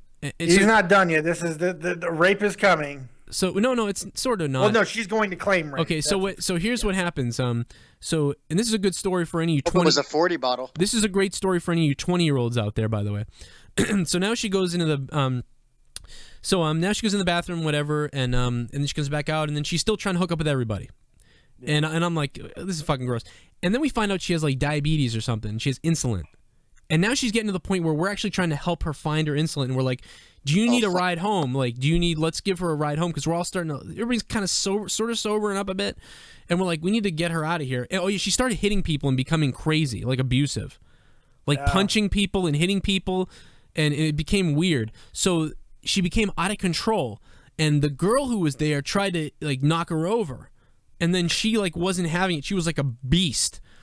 So that dude who thought it was funny with the bottle, who's still drunk, had duct tape, and he duct tapes her hands, and she's still kicking and going crazy, and they're laughing at her because she's like a zombie that won't die. And so then they duct tape her feet, and they're like, This story is not looking good for somebody. Where do you live? We're saying, where do you live? You need to go home. We need to take you home. We need to get you a cab or something. And she's being crazy, and we're like, you need to stop. We're trying to help you. Like, and she's trying to cut us and throw stuff at us. She won't leave. So finally, eventually, we're like, we're trying to help you. We need to get you a cab. They were. I mean, I wasn't really. The whole time I was kind of like a third party watching this. Like, how's this gonna go? But they were trying to help her. Like, can we get you? We need to get you a cab. And she'd like slap and slash at people. And we're like, what the fuck is wrong with this girl? So eventually they give up. And they go, fine, fuck you, like, fuck this girl. She she kind of shredded out of the duct tape and was being crazy still. So they put her in the hallway, and we're just like, fucking, we're done with you. Anyway, let's all go get food and shit at the store because we're hungry. And leave her because she's crazy. Oh, fuck. They leave her in the hallway. Oh yeah, and while she was out there, she was still trying to, like, she was going between wanting to have sex with you and fighting people. So, as she was sitting there in the hallway, she was taking her panties off because she was still trying to like have sex with nobody. Eat insulin and exactly, that's exactly what she was like. By the way, my buddy grabs that thing of condoms that he had, like the box of it, like a big thing of it, like a baby in his arms with all of them, and throws them out into the hallway all over. And he's laughing about laughing like this is fucking hilarious. Like, take your insulin and put it in the condom and fuck off. So I told everyone, all right, I'm the soberest I think now. I'll take you guys to 7-Eleven to get the food and everything, and then I'm gonna go home. But I'll just drive you down there. We'll get some 7-Eleven. We get back. There's like 7 cop cars outside. Yep. And I panicked. I was like, oh shit. And I put 2 and 2 together. Like, oh yeah. Oh yeah. She was in the hallway screaming. Somebody called the cops. Mm-hmm. But we were trying to actually kick her out of the party, by the way, before all this. Like, we were trying to kick her out a long time ago. Did anybody get brought up on charges for this? And if they did they go to jail for it? Okay, so here's then what happens. Because I feel like I need the payoff here. So then I drive past the cops. I say, fuck that. I'm not going there. No one is going to believe a fucking thing I say. I am not going back there. No, because the story sounds insane. Yeah. Right. Even telling you this, it sounds wrong. So it sounds. It's insane. A doozy. But I did nothing wrong. Oh, I know. But so I go home. We go home. We sleep. I go home. We sleep. In the morning, I bring him back to his house, that apartment, and I drop everybody else off, and I come home. 2 days later, I get a phone call. Hi, is this Dan Cronin? Yes. This is Detective Mendez. Oh, yeah. I'm like, okay. And I actually said out loud, I thought you might be calling me. I literally said, I thought you might be calling me. That doesn't sound good either, by the way. And he goes, oh yeah? Well, no, when I get there anyway, he's playing good cop because he was so nice to me the whole way up the thing and all these things. Yeah. And we got there and this bald-headed other guy was like a dickhead. Yeah. And I said, guys, I'll tell you the whole goddamn story, right? And I'll tell you the whole thing. And I'll probably be the most truthful of anything. And I did. I told him the whole entire story. However, I forgot about the duct tape. And I remember the bad cop saying... That's important. The bad cop said, so I guess you just forgot about the bottle and the duct tape. And I went, oh yeah, shit. Oh Okay. God, dude. So then I said, okay, yeah, there was a bottle, but They were the most important parts of the whole story. But then I said, but she asked him to do that, and they were both drunk. They were both drunk out of their mind, and they both were laughing at doing it. Okay? And then the duct tape was because she was trying to attack everybody, so they duct taped her. It's not what you think. And there was another girl there, by the way. And I'd never met any of these fucking people. Here's the other thing. Like, for the most part, I was like, I knew people from school. I believe that they went off, and then they said, so they went through this whole, I told them the whole thing I just told you guys. I told them the whole fucking thing. They asked me if I wanted a lawyer. I said, I don't need a fucking lawyer, I'll tell you the truth. And I said, if I saw someone getting raped, I would have done something. You know, nobody got raped. And I said, what did I say? Ethically, did the limit of ethics get pushed? Yes. Did a crime happen? No. A crime did not happen. Was proper etiquette taken in the bottle insertion? No. Well, so then they said, well, can we swab your mouth for DNA? We're not gonna find your semen in her, are we? And I said, no. I'm gonna find my fucking semen in her. I didn't touch her. Away. So they swabbed me, and I said, okay, go ahead and swab me. They're like, we'll get a court order. I'm like, I don't give a fuck. I don't need a court order. Swab me right now. I didn't do anything. Yeah. I'm like, I understand that my fucking saliva could be. I understand that all this shit. I didn't fucking do anything. It wasn't until later that I thought, wait a minute, that bottle I was drinking out of all night. And they put the bottle in. Oh shit. But I think we could have proven that obviously I bought that bottle and drank out of it all night. So that is a wash. If something would have happened, you might have went to fucking prison because this sounds insane. My buddy went to jail for a month. Or not my buddy. I mean, I'm not even. He's kind of a scumass. He went to jail for a month because when he got back to his house, they were waiting and they arrested him. And he went to jail for a month. She never showed up to court. The hospital told her, "You've been raped, honey." You know, and so she believed it. And I think she either figured it out or didn't want to do it. I don't know what happened, but she didn't go to court. But they were trying to take him down. Like, they were trying to take him down. And it would have ruined his life. And he already spent a month in court and lost his job. He didn't really, I guess he kind of did, but he didn't really do, he was playfully doing something that she was doing, and they were doing that together. She wasn't Don't saying, ever tell that story again. Right. That was great. That was great. But holy shit, dude. I'm fully aroused. So 20-year-olds out there, be careful where you are and get the fuck out of there if need be. Now maybe it's just me. I would have left that party immediately. I'm not staying. I'm not staying at that party. I was trashed. But I'm terrified. I'm always thinking, what can I go to jail for? Yeah. Like, I'm always thinking, every situation I'm in. You know why I'm that's not? The first question. Can I go to jail for this? Because and I leave? I really didn't see anything. Because here's the thing, I didn't see, like I said, I did not see a crime happen. So that's why it wasn't a problem to me. All I saw was, in fact, I stayed longer because I wanted to make sure she got home. If it's a crazy situation, sometimes, and if I can't be a help to the situation, and I see some shit that it's crazy, and there's legal things that could happen down the line, and I can't help anything, I'm out. I wasn't thinking of it. I'm out. I just don't think like that. I think like a good, no one's. Well, yeah, but if you can't help, you didn't do anything to help the girl. You couldn't help her, so she's still got a bottle inside of her. I know, but she was like, yes. I was like, she's having sex with him. Yeah. People like bottles inside them. Maybe there's but getting bottle fucked in a room full of other people. There's no happy ending to that story. But you got to remember, I was drunk. And then we got married. Dude, I was this college life. Yeah, I was drunk out of my mind though, watching this, thinking, what the fuck is going on? But I wasn't reacting because I was drunk. I was messed up. I told the cops because I said, you probably get surveillance. You can watch me. I'm like the fucking long lost third party. You can watch everything that happens. I don't hit her. I don't duct tape her. I don't do anything to her. And I'd put water in that bitch and freeze it first. But dude, the cops. I don't know if the cops believed I did something or not, but they were really hard on me, and I really was. By the way, remember, I get enraged when people think I do something I didn't do, and I was furious. I was. Well, they're going to try and get as much information out of you as humanly possible because. They want to know what the fuck happened. By the way, I was the only person involved that didn't have a record.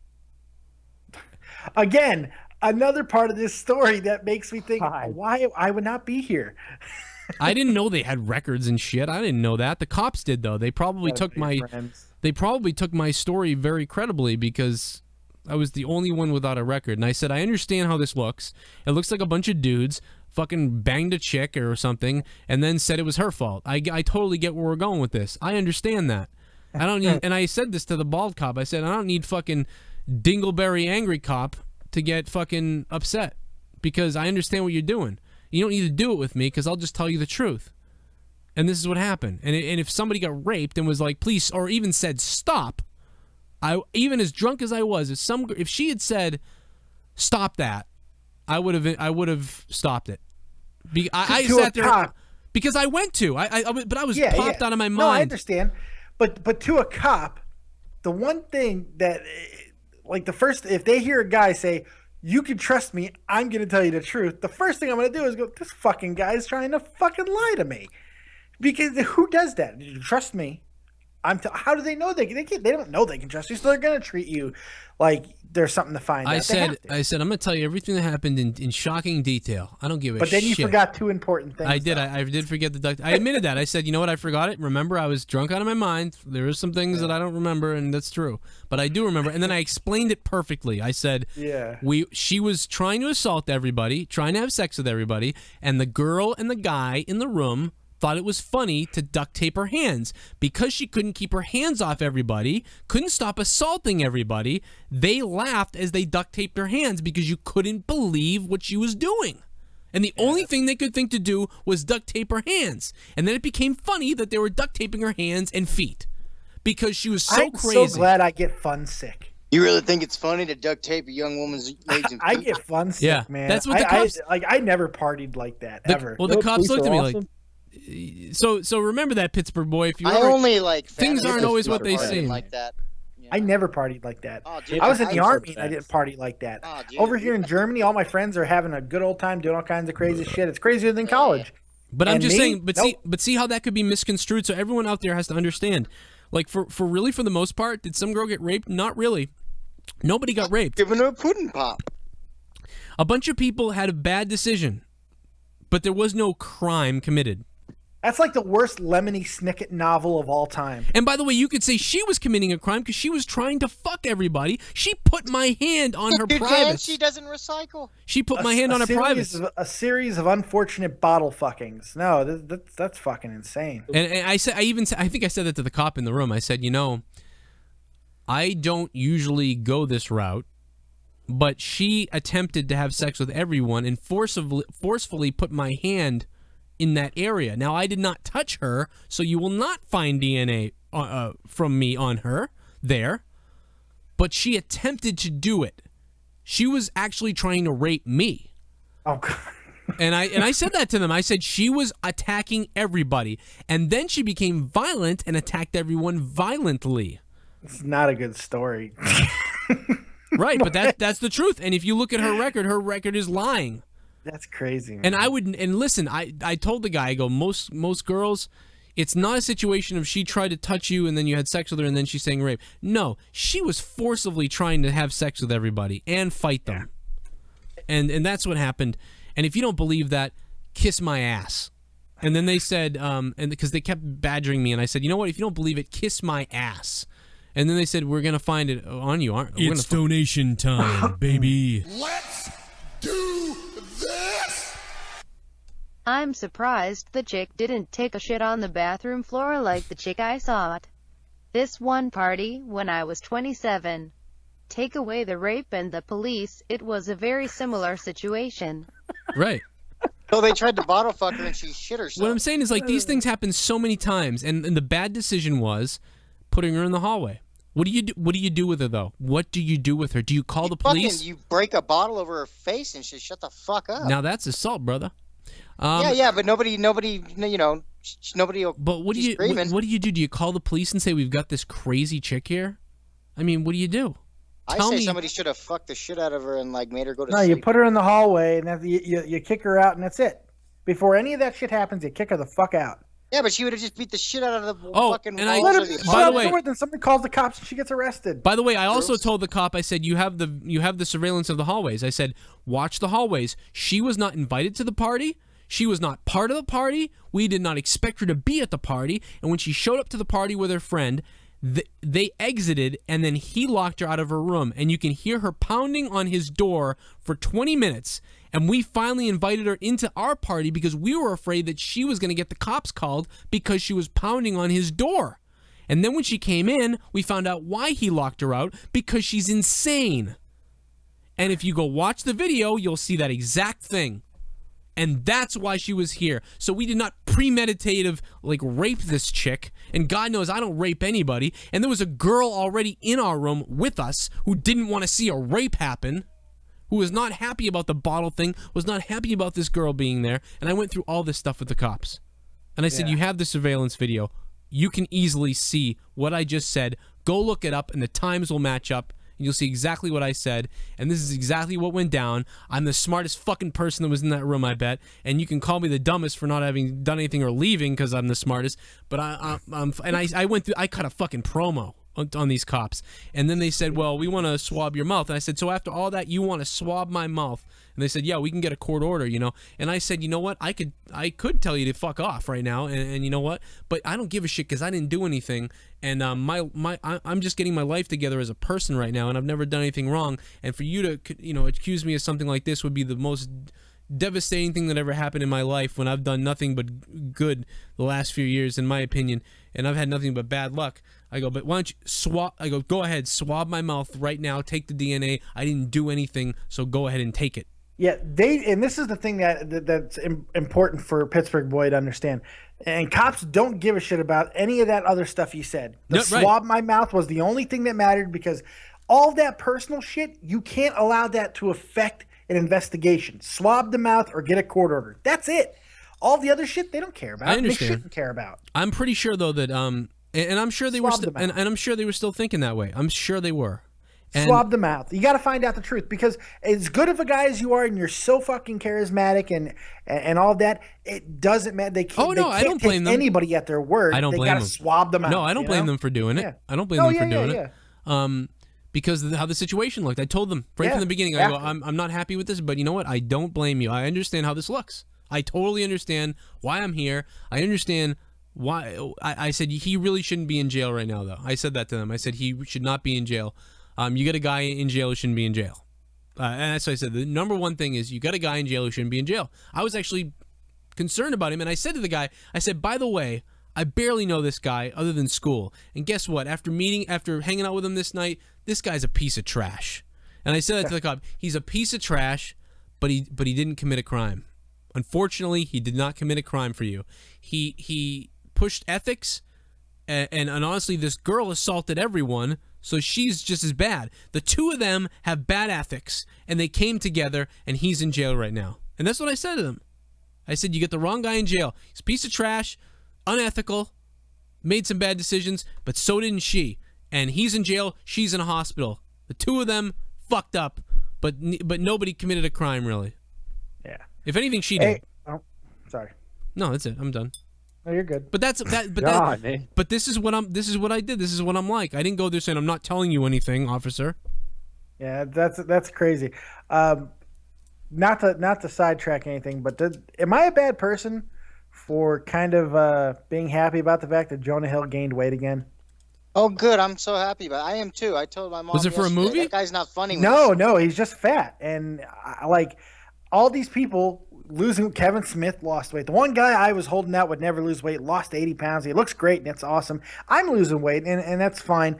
But it just makes me feel good that Jonah Hill decided to become a lardo again. Yeah, he is. Yeah, he was losing the puck, and he wasn't nearly as funny. Go for it. Yeah, he wasn't as funny. Well, and he loses the sympathy value. You're right. Yeah, Drew Carey too, man. Drew Carey is not as funny that he lost weight, but he's gained some weight too. He looks weird too when he does.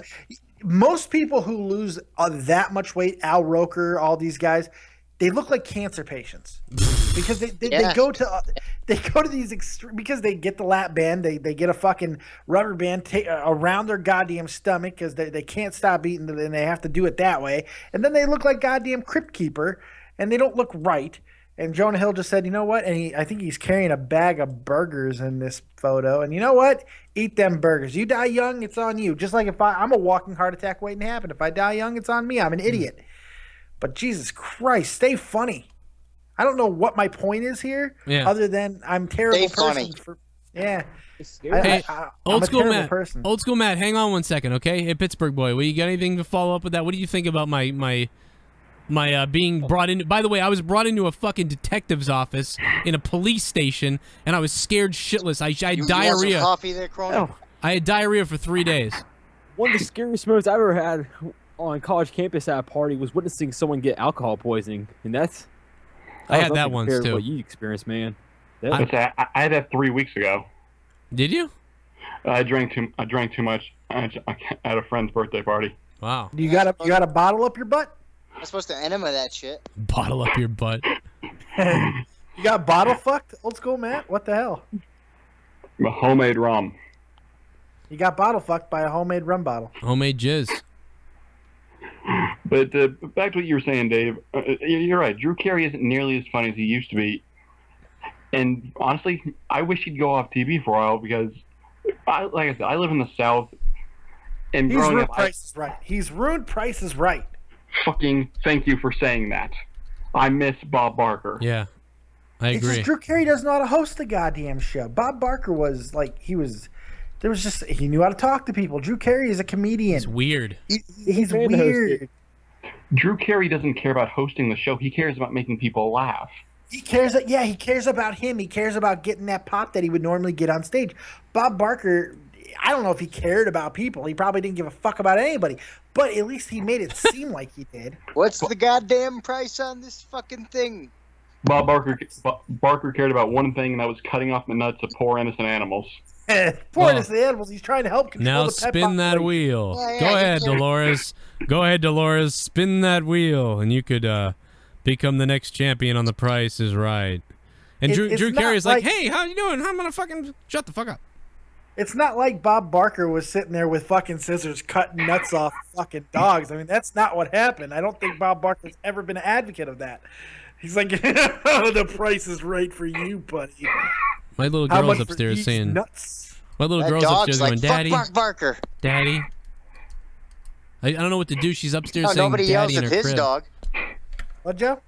My little girl's up in her crib going, Daddy, Dada, Daddy. And I'm like, do I go up there now? Oh. What creeps me out is I'll talk to my niece, and for some reason she'll call me Daddy, and that scares the hell out of me. I have a feeling this is a future episode of Maury Povich. Yeah, maybe you'll be in for questioning soon. You are the father.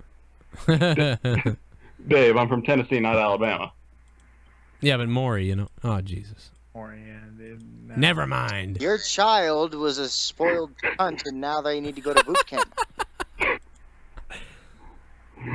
When I was 8, my parents would ship me out to one of those boot camps in a damn heartbeat. Well, I would too if I had you. I'm still obsessing over this Virgil situation. Do you want to hear his GoFundMe thing? It's hilarious. Sure. This is great. I was talking to Joe because he's the only one who really matters. Jesse matters too, but not as much as Joe. It was like I didn't rape that shit. The other two don't matter at all. I love you, Pittsburgh, and I love you, old school, but you don't matter. So here you go. Remember me? I'm Mike Jones, a.k.a. wrestling superstar Virgil. I am verified on Twitter now at the real Virgil, which means I am the real deal. I've been around the world 30 times, and my life has always been about the hustle. I started out in the old WWF as the bodyguard of the $1 Million Man, Ted DiBiase, and said to myself, now it's my time to be the millionaire. If you have watched wrestling, then you know who I am. I will inspire you that $1 million dreams can come true. Show your love to your favorite wrestler ever by giving me 1, 10, 100, 1,000, and make me a millionaire. You can make this happen, and I will forever be grateful. Every day I hustle, and now I am trying to show the world that this dog can be taught new tricks. That's the most insane fucking thing I've ever read ever. That is insane. That is insane. People think it's fake. It might. I don't know. If this is verified Twitter and this is the real deal, then this is insanity. Why not though? I mean, I don't understand I don't have a problem with doing it. It's just I think of him slapping that belt on people and being like, "Oh, that'd be $50." He had a career. Storyline with this, then yes. The guy had a career. Why is it anybody else's fault that he has no money now? And he wants everybody to go fund him to be like, if he was giving something to the public, like, I'm going to make a movie about my life and I'm going to do this, but I want to be a millionaire to do it. Something, but he just wants $1 million just to be called the $1 Million Man. That's like that asshole who said, "Fund me $1 million so I can make the greatest grilled cheese." I have more respect for him because he made a fucking grilled cheese. You know what I'm saying? This is insane to me. Did you get the E part of it? What is this website? Wait, let me go to it and go fund. I put it in the thing. Oh. It's GoFundMe. Here, I'll put it in there again because Jesse wrote a whole bunch of stuff and now you can't see it. I see a bunch of brains now. Oh, I found it. I found it. You found it? Oh, Will Hat, call back. I'm sorry. I'm gonna write Joe Cronin show and then send him $5. And then I'll send him. I'll keep. He won't even notice. You're gonna no. Send $5 and just write a promo of Joe Cronin, like, for the best wrestling. Do that. Get your $5 worth at least. What's up, Woolly Hat? Yo, what's going on? What's up, man? Hey, I'll tell you one thing about Virgil. He actually lives in Scott Township. Pittsburgh boy might know where it is. Yeah, I know where that is. And yeah, Scott. The way Virgil does, he usually probably gambles it all away because I'm a casino dealer. Okay. In Wheeling, and I occasionally see Virgil shooting dice there. Oh yeah, I knew it was. I was thinking drugs, but you're right. If it's gambling, that makes sense too. You know. Yeah, exactly. He's got $120. That's what he's made so far. But that's a night out. Well, that's a night out. That's to tip my waitress. That's raised by 16 people in 18 days. I don't think anybody gives a fuck about Virgil. But it's just getting around. It's just getting around now, though. You know. Yeah, I was just because I shook hands like Mike Jones. I call him by his real name. It's like, well, it's great to see you. Well, I mean, oh my God, the comments! Holy shit! I got to read this comment. This is fantastic. Brad Thacker. He goes, "I am Virgil's manager at Arby's, and I'm very upset that he's using company time to beg people for money, especially when we had a discussion with him this past week about his management and inability to salt curly fries properly. Not to mention the cases of melted cheese that have come up missing. Virgil, $1 million belt and dropping burritos. Brutus Beefcase's name to customers doesn't do shit. They just want to know why you didn't put Arby's sauce in the bag. Get back to work or you will hear you're fired coming from me and not Vince." That's great. Oh my God, I'm glad you read that. That was a lot of work. I guess we know the reason why they call him Curly Neal now. So. Well, Wool Hat, I mean, are you gonna donate to Virgil? I mean, actually, you've been helping me.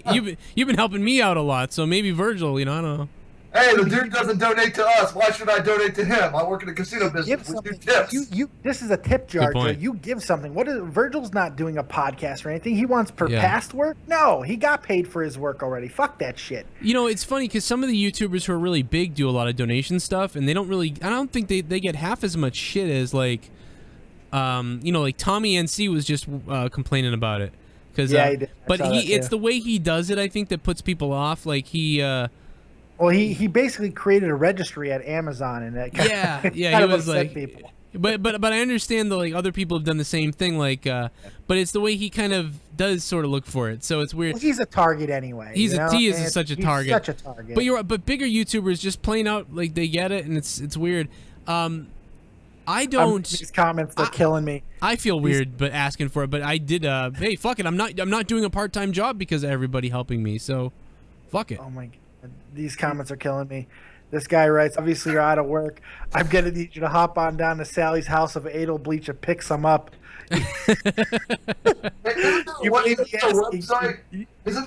a website that they had like which is nothing but pictures of Virgil at empty tables or something like that?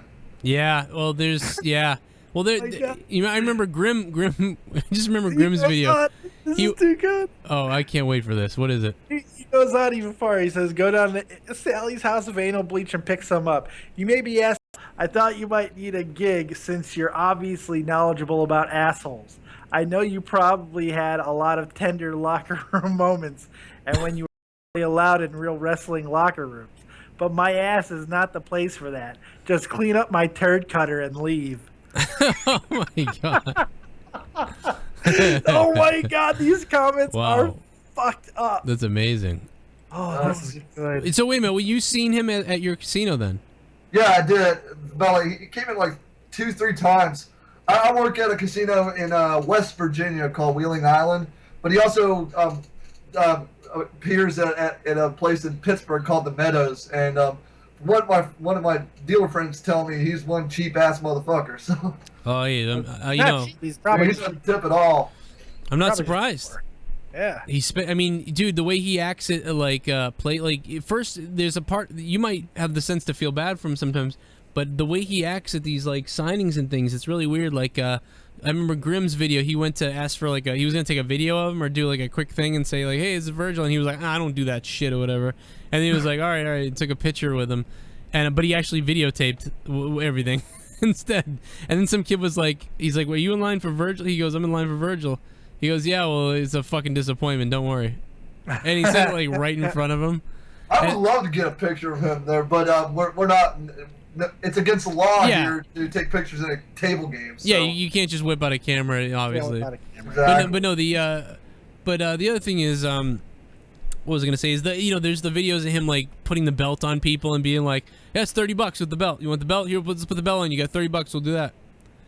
And he basically like hustles people at the tables, Like here's the belt, like whatever, and yeah, then he's going gambling. Hey, boss, you want your girlfriend to wear the belt? Yeah, $500, boss. Exactly right. That's exactly him. You gotta give Virgil the credits, dude. He is actually pretty cool with people who recognize him, though.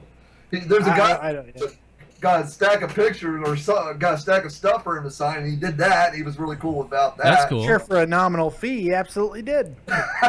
Yeah. I wonder if there was a fee, but I guess not. But there is a fee. I don't mind giving him. I wouldn't mind giving. Hey, you know what? You take a second with me, and you're Virgil, and I get the photo. I'll give you fucking $20. You want to sign a bunch of stuff for me? I'll fucking pay him for it. Absolutely. Absolutely, I give you $20.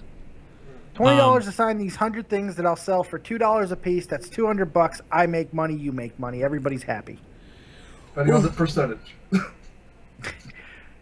I don't think they're selling because if you're a celebrity, you can just sign your own shit and then put it on eBay. Yeah, it's what I find a lot of the people that try to like do that, especially with old baseball players who go to these conventions, a lot of their tables get passed by because nobody wants to pay $10 for a signature. Now me, I'm economical. I'll be like $3 for a signature. Maybe I could do 100 people. That's $300. Yeah. Yeah. Popping bottles. Look at the Fan Fest, the wrestling one that I went to. I spent $40, but that's all I really had left. And I only got to get Jim Cornette's. In fact, where the fuck is all that stuff? I gotta find it. I got Jim Cornette's DVD. I got Corderas' book, and a couple other little. That was it actually, really, because I couldn't go around and drop $20 with every person. It was really good of you to be the one guy who probably bought the book from him. That was really good. I should have bought. I don't know why I'm so hard on Jimmy Corderas, but I don't know. I did feel bad for him because at the beginning when he told me that jersey was starting at $200 for an auction, I just thought to myself, looking around at all the people, I just thought, man, nobody's gonna drop even the $200 on the first auction. And I came back towards the end of the night and I went, how's the jersey doing? And he said, oh, it's not doing as well as we thought, but I'm sure we're gonna get there. And I could tell that what he meant to say was, no one has fucking put anything down on it. Nobody's bid. And oh god. And it's the, but it is. I told him. I said, that I believe that is valued at $200. To be honest. I don't know. Because I don't you know. wore it at WrestleMania, the main event that year. You're Jimmy Corderas. I believe that is worth $200, but you're gonna have to put it up on eBay, and it's gonna have to go to a collector. It's not gonna. Nobody gives a fuck about refs, man, unless you're Hebner, Nick Patrick during his interesting days, Tim White. Other than that, I mean, there's just not a lot of referees that anyone gives a shit about. And it's a little true, but I thought it was. I do believe it. I thought it was. It should be worth $50 all day long. $70 all day long. $100, I gotta think about it. Probably not. Here's why I felt weird was why do you need to sell it for $200? And even if you get $200, I mean that's not a lot. What are you gonna do with that? I mean it's gonna run right out. So why not just sell it for $50? You know, like does he need that much money? Like what's going on? I don't know. Does he need money? I mean, I'd sell it for $1,000. You know what he should have said was it's $500, and then he should have said to somebody, well, you know what, I'll sell it to you for $200. You tried that tactic with one of my items when you tried to sell them on eBay. It didn't work out. Yeah. You tried that tactic. Works sometimes. It does work sometimes. I gotta tell you, you know what? I won't be around this area for a long time, and you seem like you like it. I really could. You know, $500 might have been a little crazy, but I'll get it somewhere. You know, I'll get it in one of these states. But you know what? I'll give it to you for $2 right now. 150 right now. It's yours. It sounds so swindly. It sounds so snake oil. Let me tell you something, Dave. I want to tell you something, man. Back in the day, all these farmers had this farmland, right? Mm-hmm. And what was happening was they had to build these silos, and the silos were getting struck by lightning, and the crops, they were losing all their crops, $1 million, whatever it was, $100,000. They were losing all their money, almost everything they worked for all that season. They lost everything, and people were out of business and had to start over and were ruined. It was unbelievable. It's tragic. So Ben Franklin went around in his stagecoach because he had designed this amazing invention called the lightning rod. And I'll tell you, Ben Franklin, to drive... Oh, wait, they didn't have cars. That's right. He had to horse and buggy all the way out to do his sales pitch to these farmers. And every time he went, it was miles and miles down the road, grueling. And when a farmer would say, yes, I'll take one, and he would have to go back and get the lightning rod and come back out there. So Ben Franklin gets out on his journey, and he gets to that first house. And he says, you know, I've still got 5 more houses to go. He explains the whole lightning rod, and then he comes and says, it's going to be this much money. It's going to be $50,000, and like that's half the money. You know, that's half our fucking. You know, that's half of what we make in a year. And so he says, you know something? It's going to take me a lot of effort to get back here again, if I want to come back and talk with you about this another time, because you got to think about it.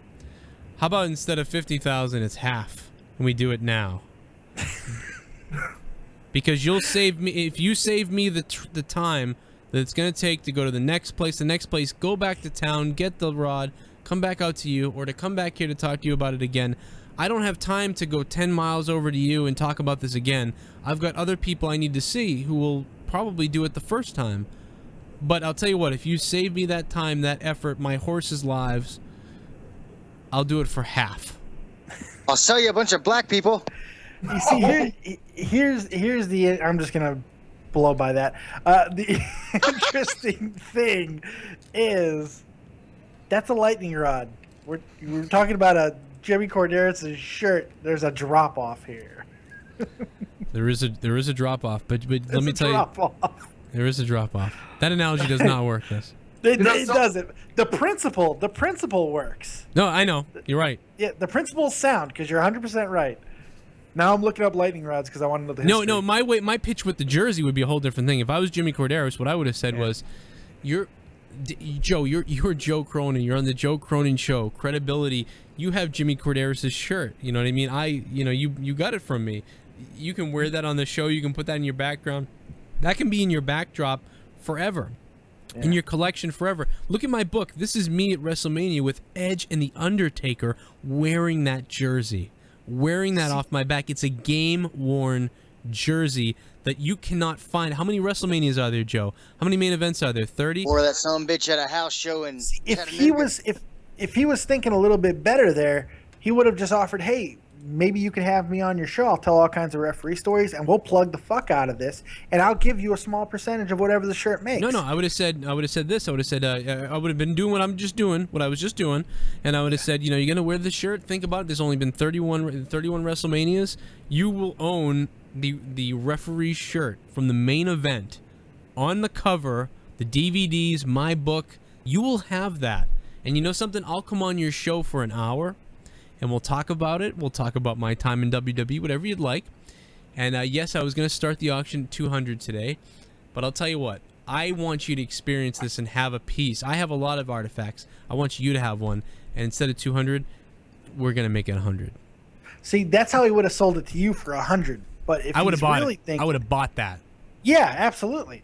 But if he didn't want to sell it for 100 and he wanted to get as much out of it as really he could, a convention might not be the place to go. No. You hit the right now, the wrestling podcast, that's the place to go. Yes. You go on all the wrestling podcasts and you plug the fuck out of that shirt.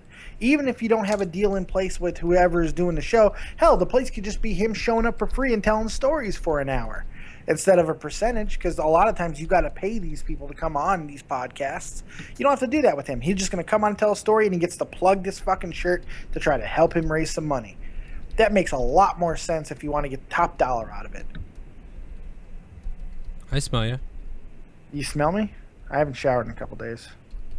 Dixie, we're going to sell you the New Day. I'm concerned. Jesus. Whoever you are, I like you. You like music, that, do you? Wow. No, I like this guy. He sells my jokes, unlike the rest of you. Well, guys, I mean, I think it's really late. Pittsburgh, thanks, man. You got anything before we go? That's all I got. Oh, it's Thanks Pittsburgh. for having me Never off mind. this long, guys. Yeah, no problem. And definitely become a cop, you pig fucking. No, I'm just kidding. No, become a cop, and no, you should become a cop. I like it. You sound like a cop, and you're a good guy. And we need go be a cop so some other douchebag doesn't be a cop, because you're a good guy. Yeah, with great power comes great responsibility, Pittsburgh boy. Yeah, don't listen to all this. Most people love you. It's only some people are mad and they're throwing shit out there. I don't know. Plus, you're in Pittsburgh. You know, stay out of Philly. You won't get killed. All right, we'll see you, Pittsburgh. Thanks. Hands up, don't shoot. Yep. You can't breathe. You can't. Never mind. Will Hat, what's up, man? What else? You got one last thing before you go? Well, it might take a little too long. I was wanting to discuss one of Dave's videos actually that he put up on Cody Rhodes. If it's about me, let's talk about it. Oh, okay. I do. First of all, a couple disclaimers here. Number one, you are correct. When people were when people bothered Cody Rhodes because of his father, you are correct on that. But the second disclaimer is, and this might sound a lot real strange, is that not everybody has the internet. Not everybody has access to social media. What I thought was about Cody Rhodes, why people are angry about him and his father, is that they were hoping that they might have an acknowledgement, not directly like, I'm going to be Cody Rhodes, the Dusty Rhodes the Third or something like that. They would like maybe, let's just say, a scenario. He'll do a Stardust interview for the WWE.com thing, and he'll do his Stardust thing, and then once he finishes Stardust promo, and the interviewer will use Todd and say, thank you very much, Stardust.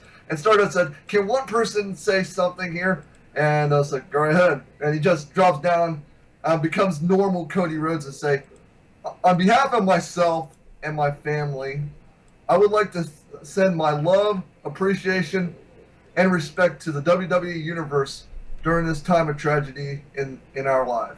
He released a statement. He doesn't need to do that on television. If he feels that's pandering, he does not need to do it. And he felt that would have been pandering, so he didn't do it. That's 100% on him. Yeah, I was just thinking that because I think that's just what people wanted. They wanted him to do it on television. Well, what was the name of my video? Do you remember the name of it? Douchebag does right. This will tell you the entire thing right here.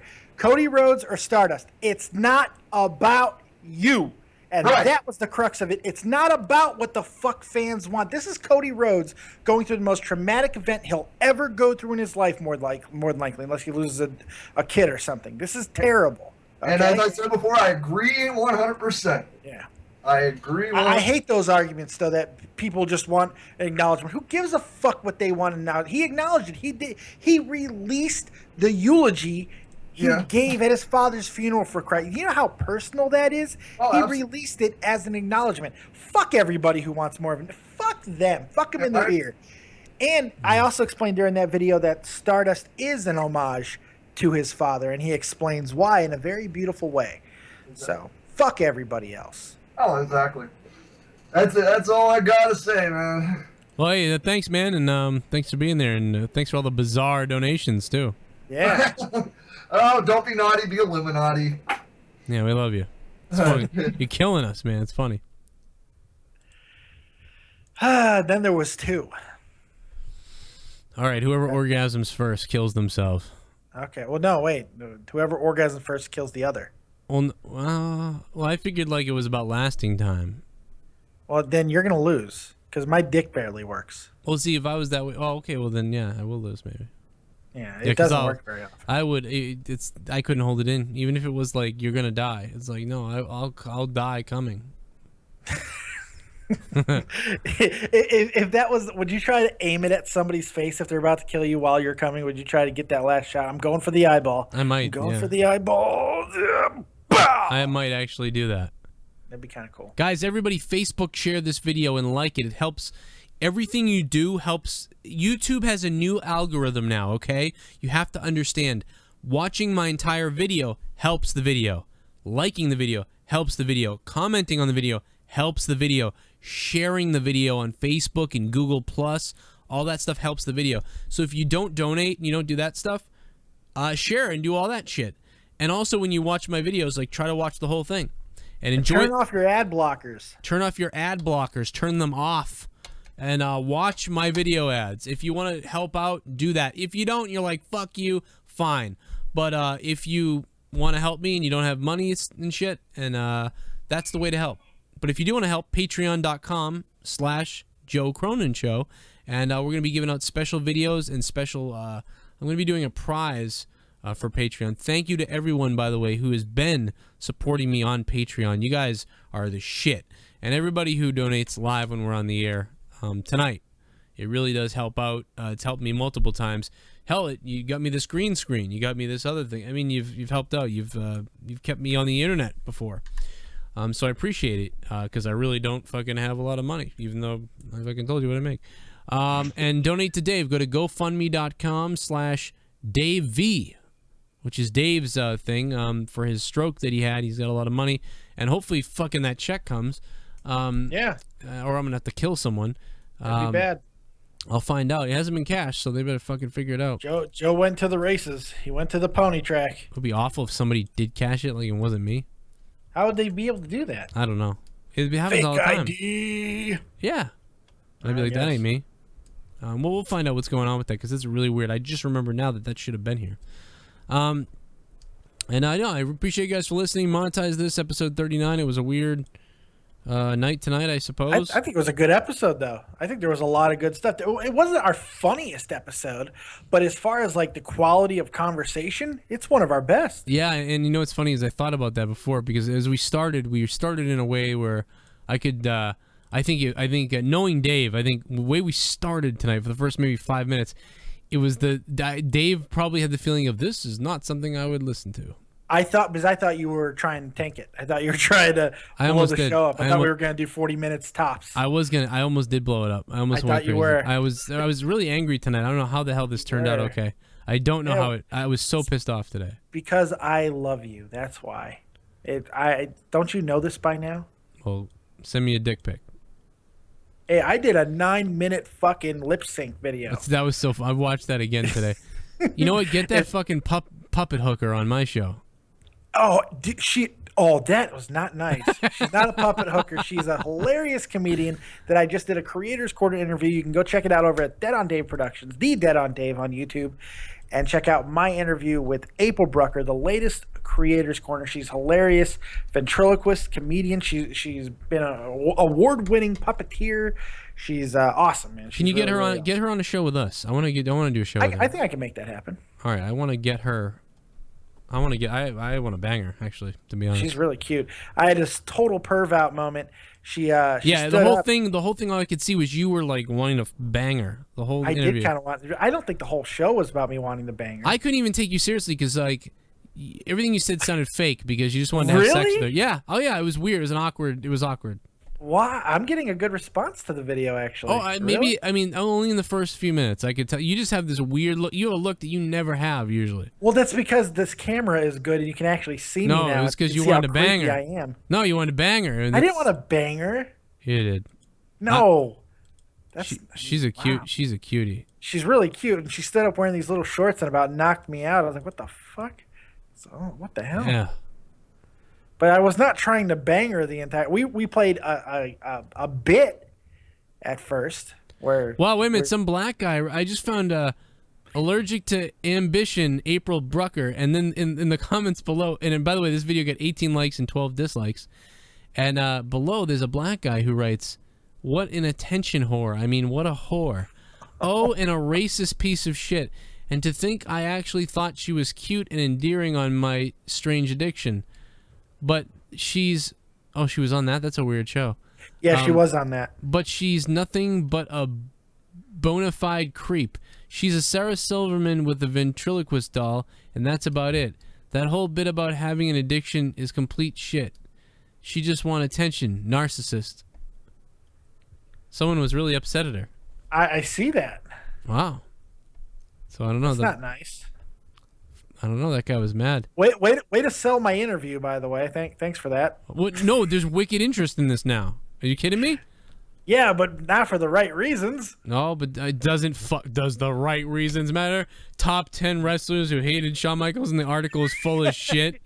Touche. Good point. I apologize. I have learned that it's okay for clickbait. I have a lot of stories to tell you when we get off the air. Maybe I should do them on the air. But if you guys want help with your YouTube channels or in anything, let me know. For $100, I'll help you. No, No, you're aiming high there. I really am going to be doing some consulting as far as and taking on clients for YouTube, and I'm not joking. That will be up on my website. I'll let you know about it soon. I will be taking on people and letting you know. It's up to you. But thank you guys for being here. I really appreciate it. Go check out again April Brucker's interview with Dead on Dave. It's amazing. He has an erection the whole entire time. You should go watch it. I don't stop. And, I was not trying to bang this girl. Also, go watch my video about Stone Cold Steve Austin. I called him out. And then I made a kind of a funny montage video that I don't think Dave's seen yet, but you should. It's kind of funny. Guys, thanks for being here. It's Monetize This, episode number 37. My name is Joe Cronin. Subscribe to me here. Like, share, comment. Please like, share, and comment. If you never shared my video before, do it tonight. And do it tomorrow. And do it to all of them and watch them all. And leave. Here's an idea. Open up one of my playlists. I'm serious. Every single one of you right now, when you go to bed, if you have a laptop or something, or all the time, open up my playlist and then just fucking let the thing run. There you go. Let the fucking thing run, and then just let it turn off your ad block and just let it run all night. Turn off your ad block. Let my show just run, and then maybe you're coming in and out of the room, and you're like, "Oh, he's on again. I'll watch that, and I'll go have your coffee." So you're legitimately watching. That's a pretty fucking good idea. Great idea. As I think about it. Put on a playlist to Joe Cronin tonight. Let it ride, okay? Let it ride. That helps me big time. You guys, I really love you for being here, for being a part of the show, for being interested. Even if you're one of the dirtiest, rottenest son of a bitches, and that's why you're here, because I'm a psycho too. I still love you anyway. Fuck it. I don't care if you think I'm gay. You've supported me. You've helped me. You've given me something to do. Since I can't play hockey anymore with my concussion, you've helped Dave. You've helped me. You've helped the both of us. Just as much as we're giving you content, you're helping us just by watching. So all the other stuff with money and shit is an extra, and I appreciate it. And I have kids. You've helped my kids, and shit, that's fucking amazing. So I'll always make videos. 34 cents a day, you can feed Joe Cronin's kids. Just for 34 cents a day. You have done it. It's not a joke. You really have, and you've raped them too. Fuck. No, but go over to Dave's channel, subscribe to him, The Dead on Dave. It's called The Dead on Dave on YouTube. Type in Dead on Dave Wrestling, you'll find him, or The Dead on Dave. I appreciate it. 904, you've called the record 200 times. I'm not answering your call, but thank you very much for calling. I appreciate it. And a Zelda fan, and thank you guys very much. I love you. I read all your comments. I'm sorry I don't respond to everybody, but hey, you gotta get masturbation time in there somehow. I don't know what to say. Monetize this. Right. Dave, we'll see you later. Yes, sir. It was a great night.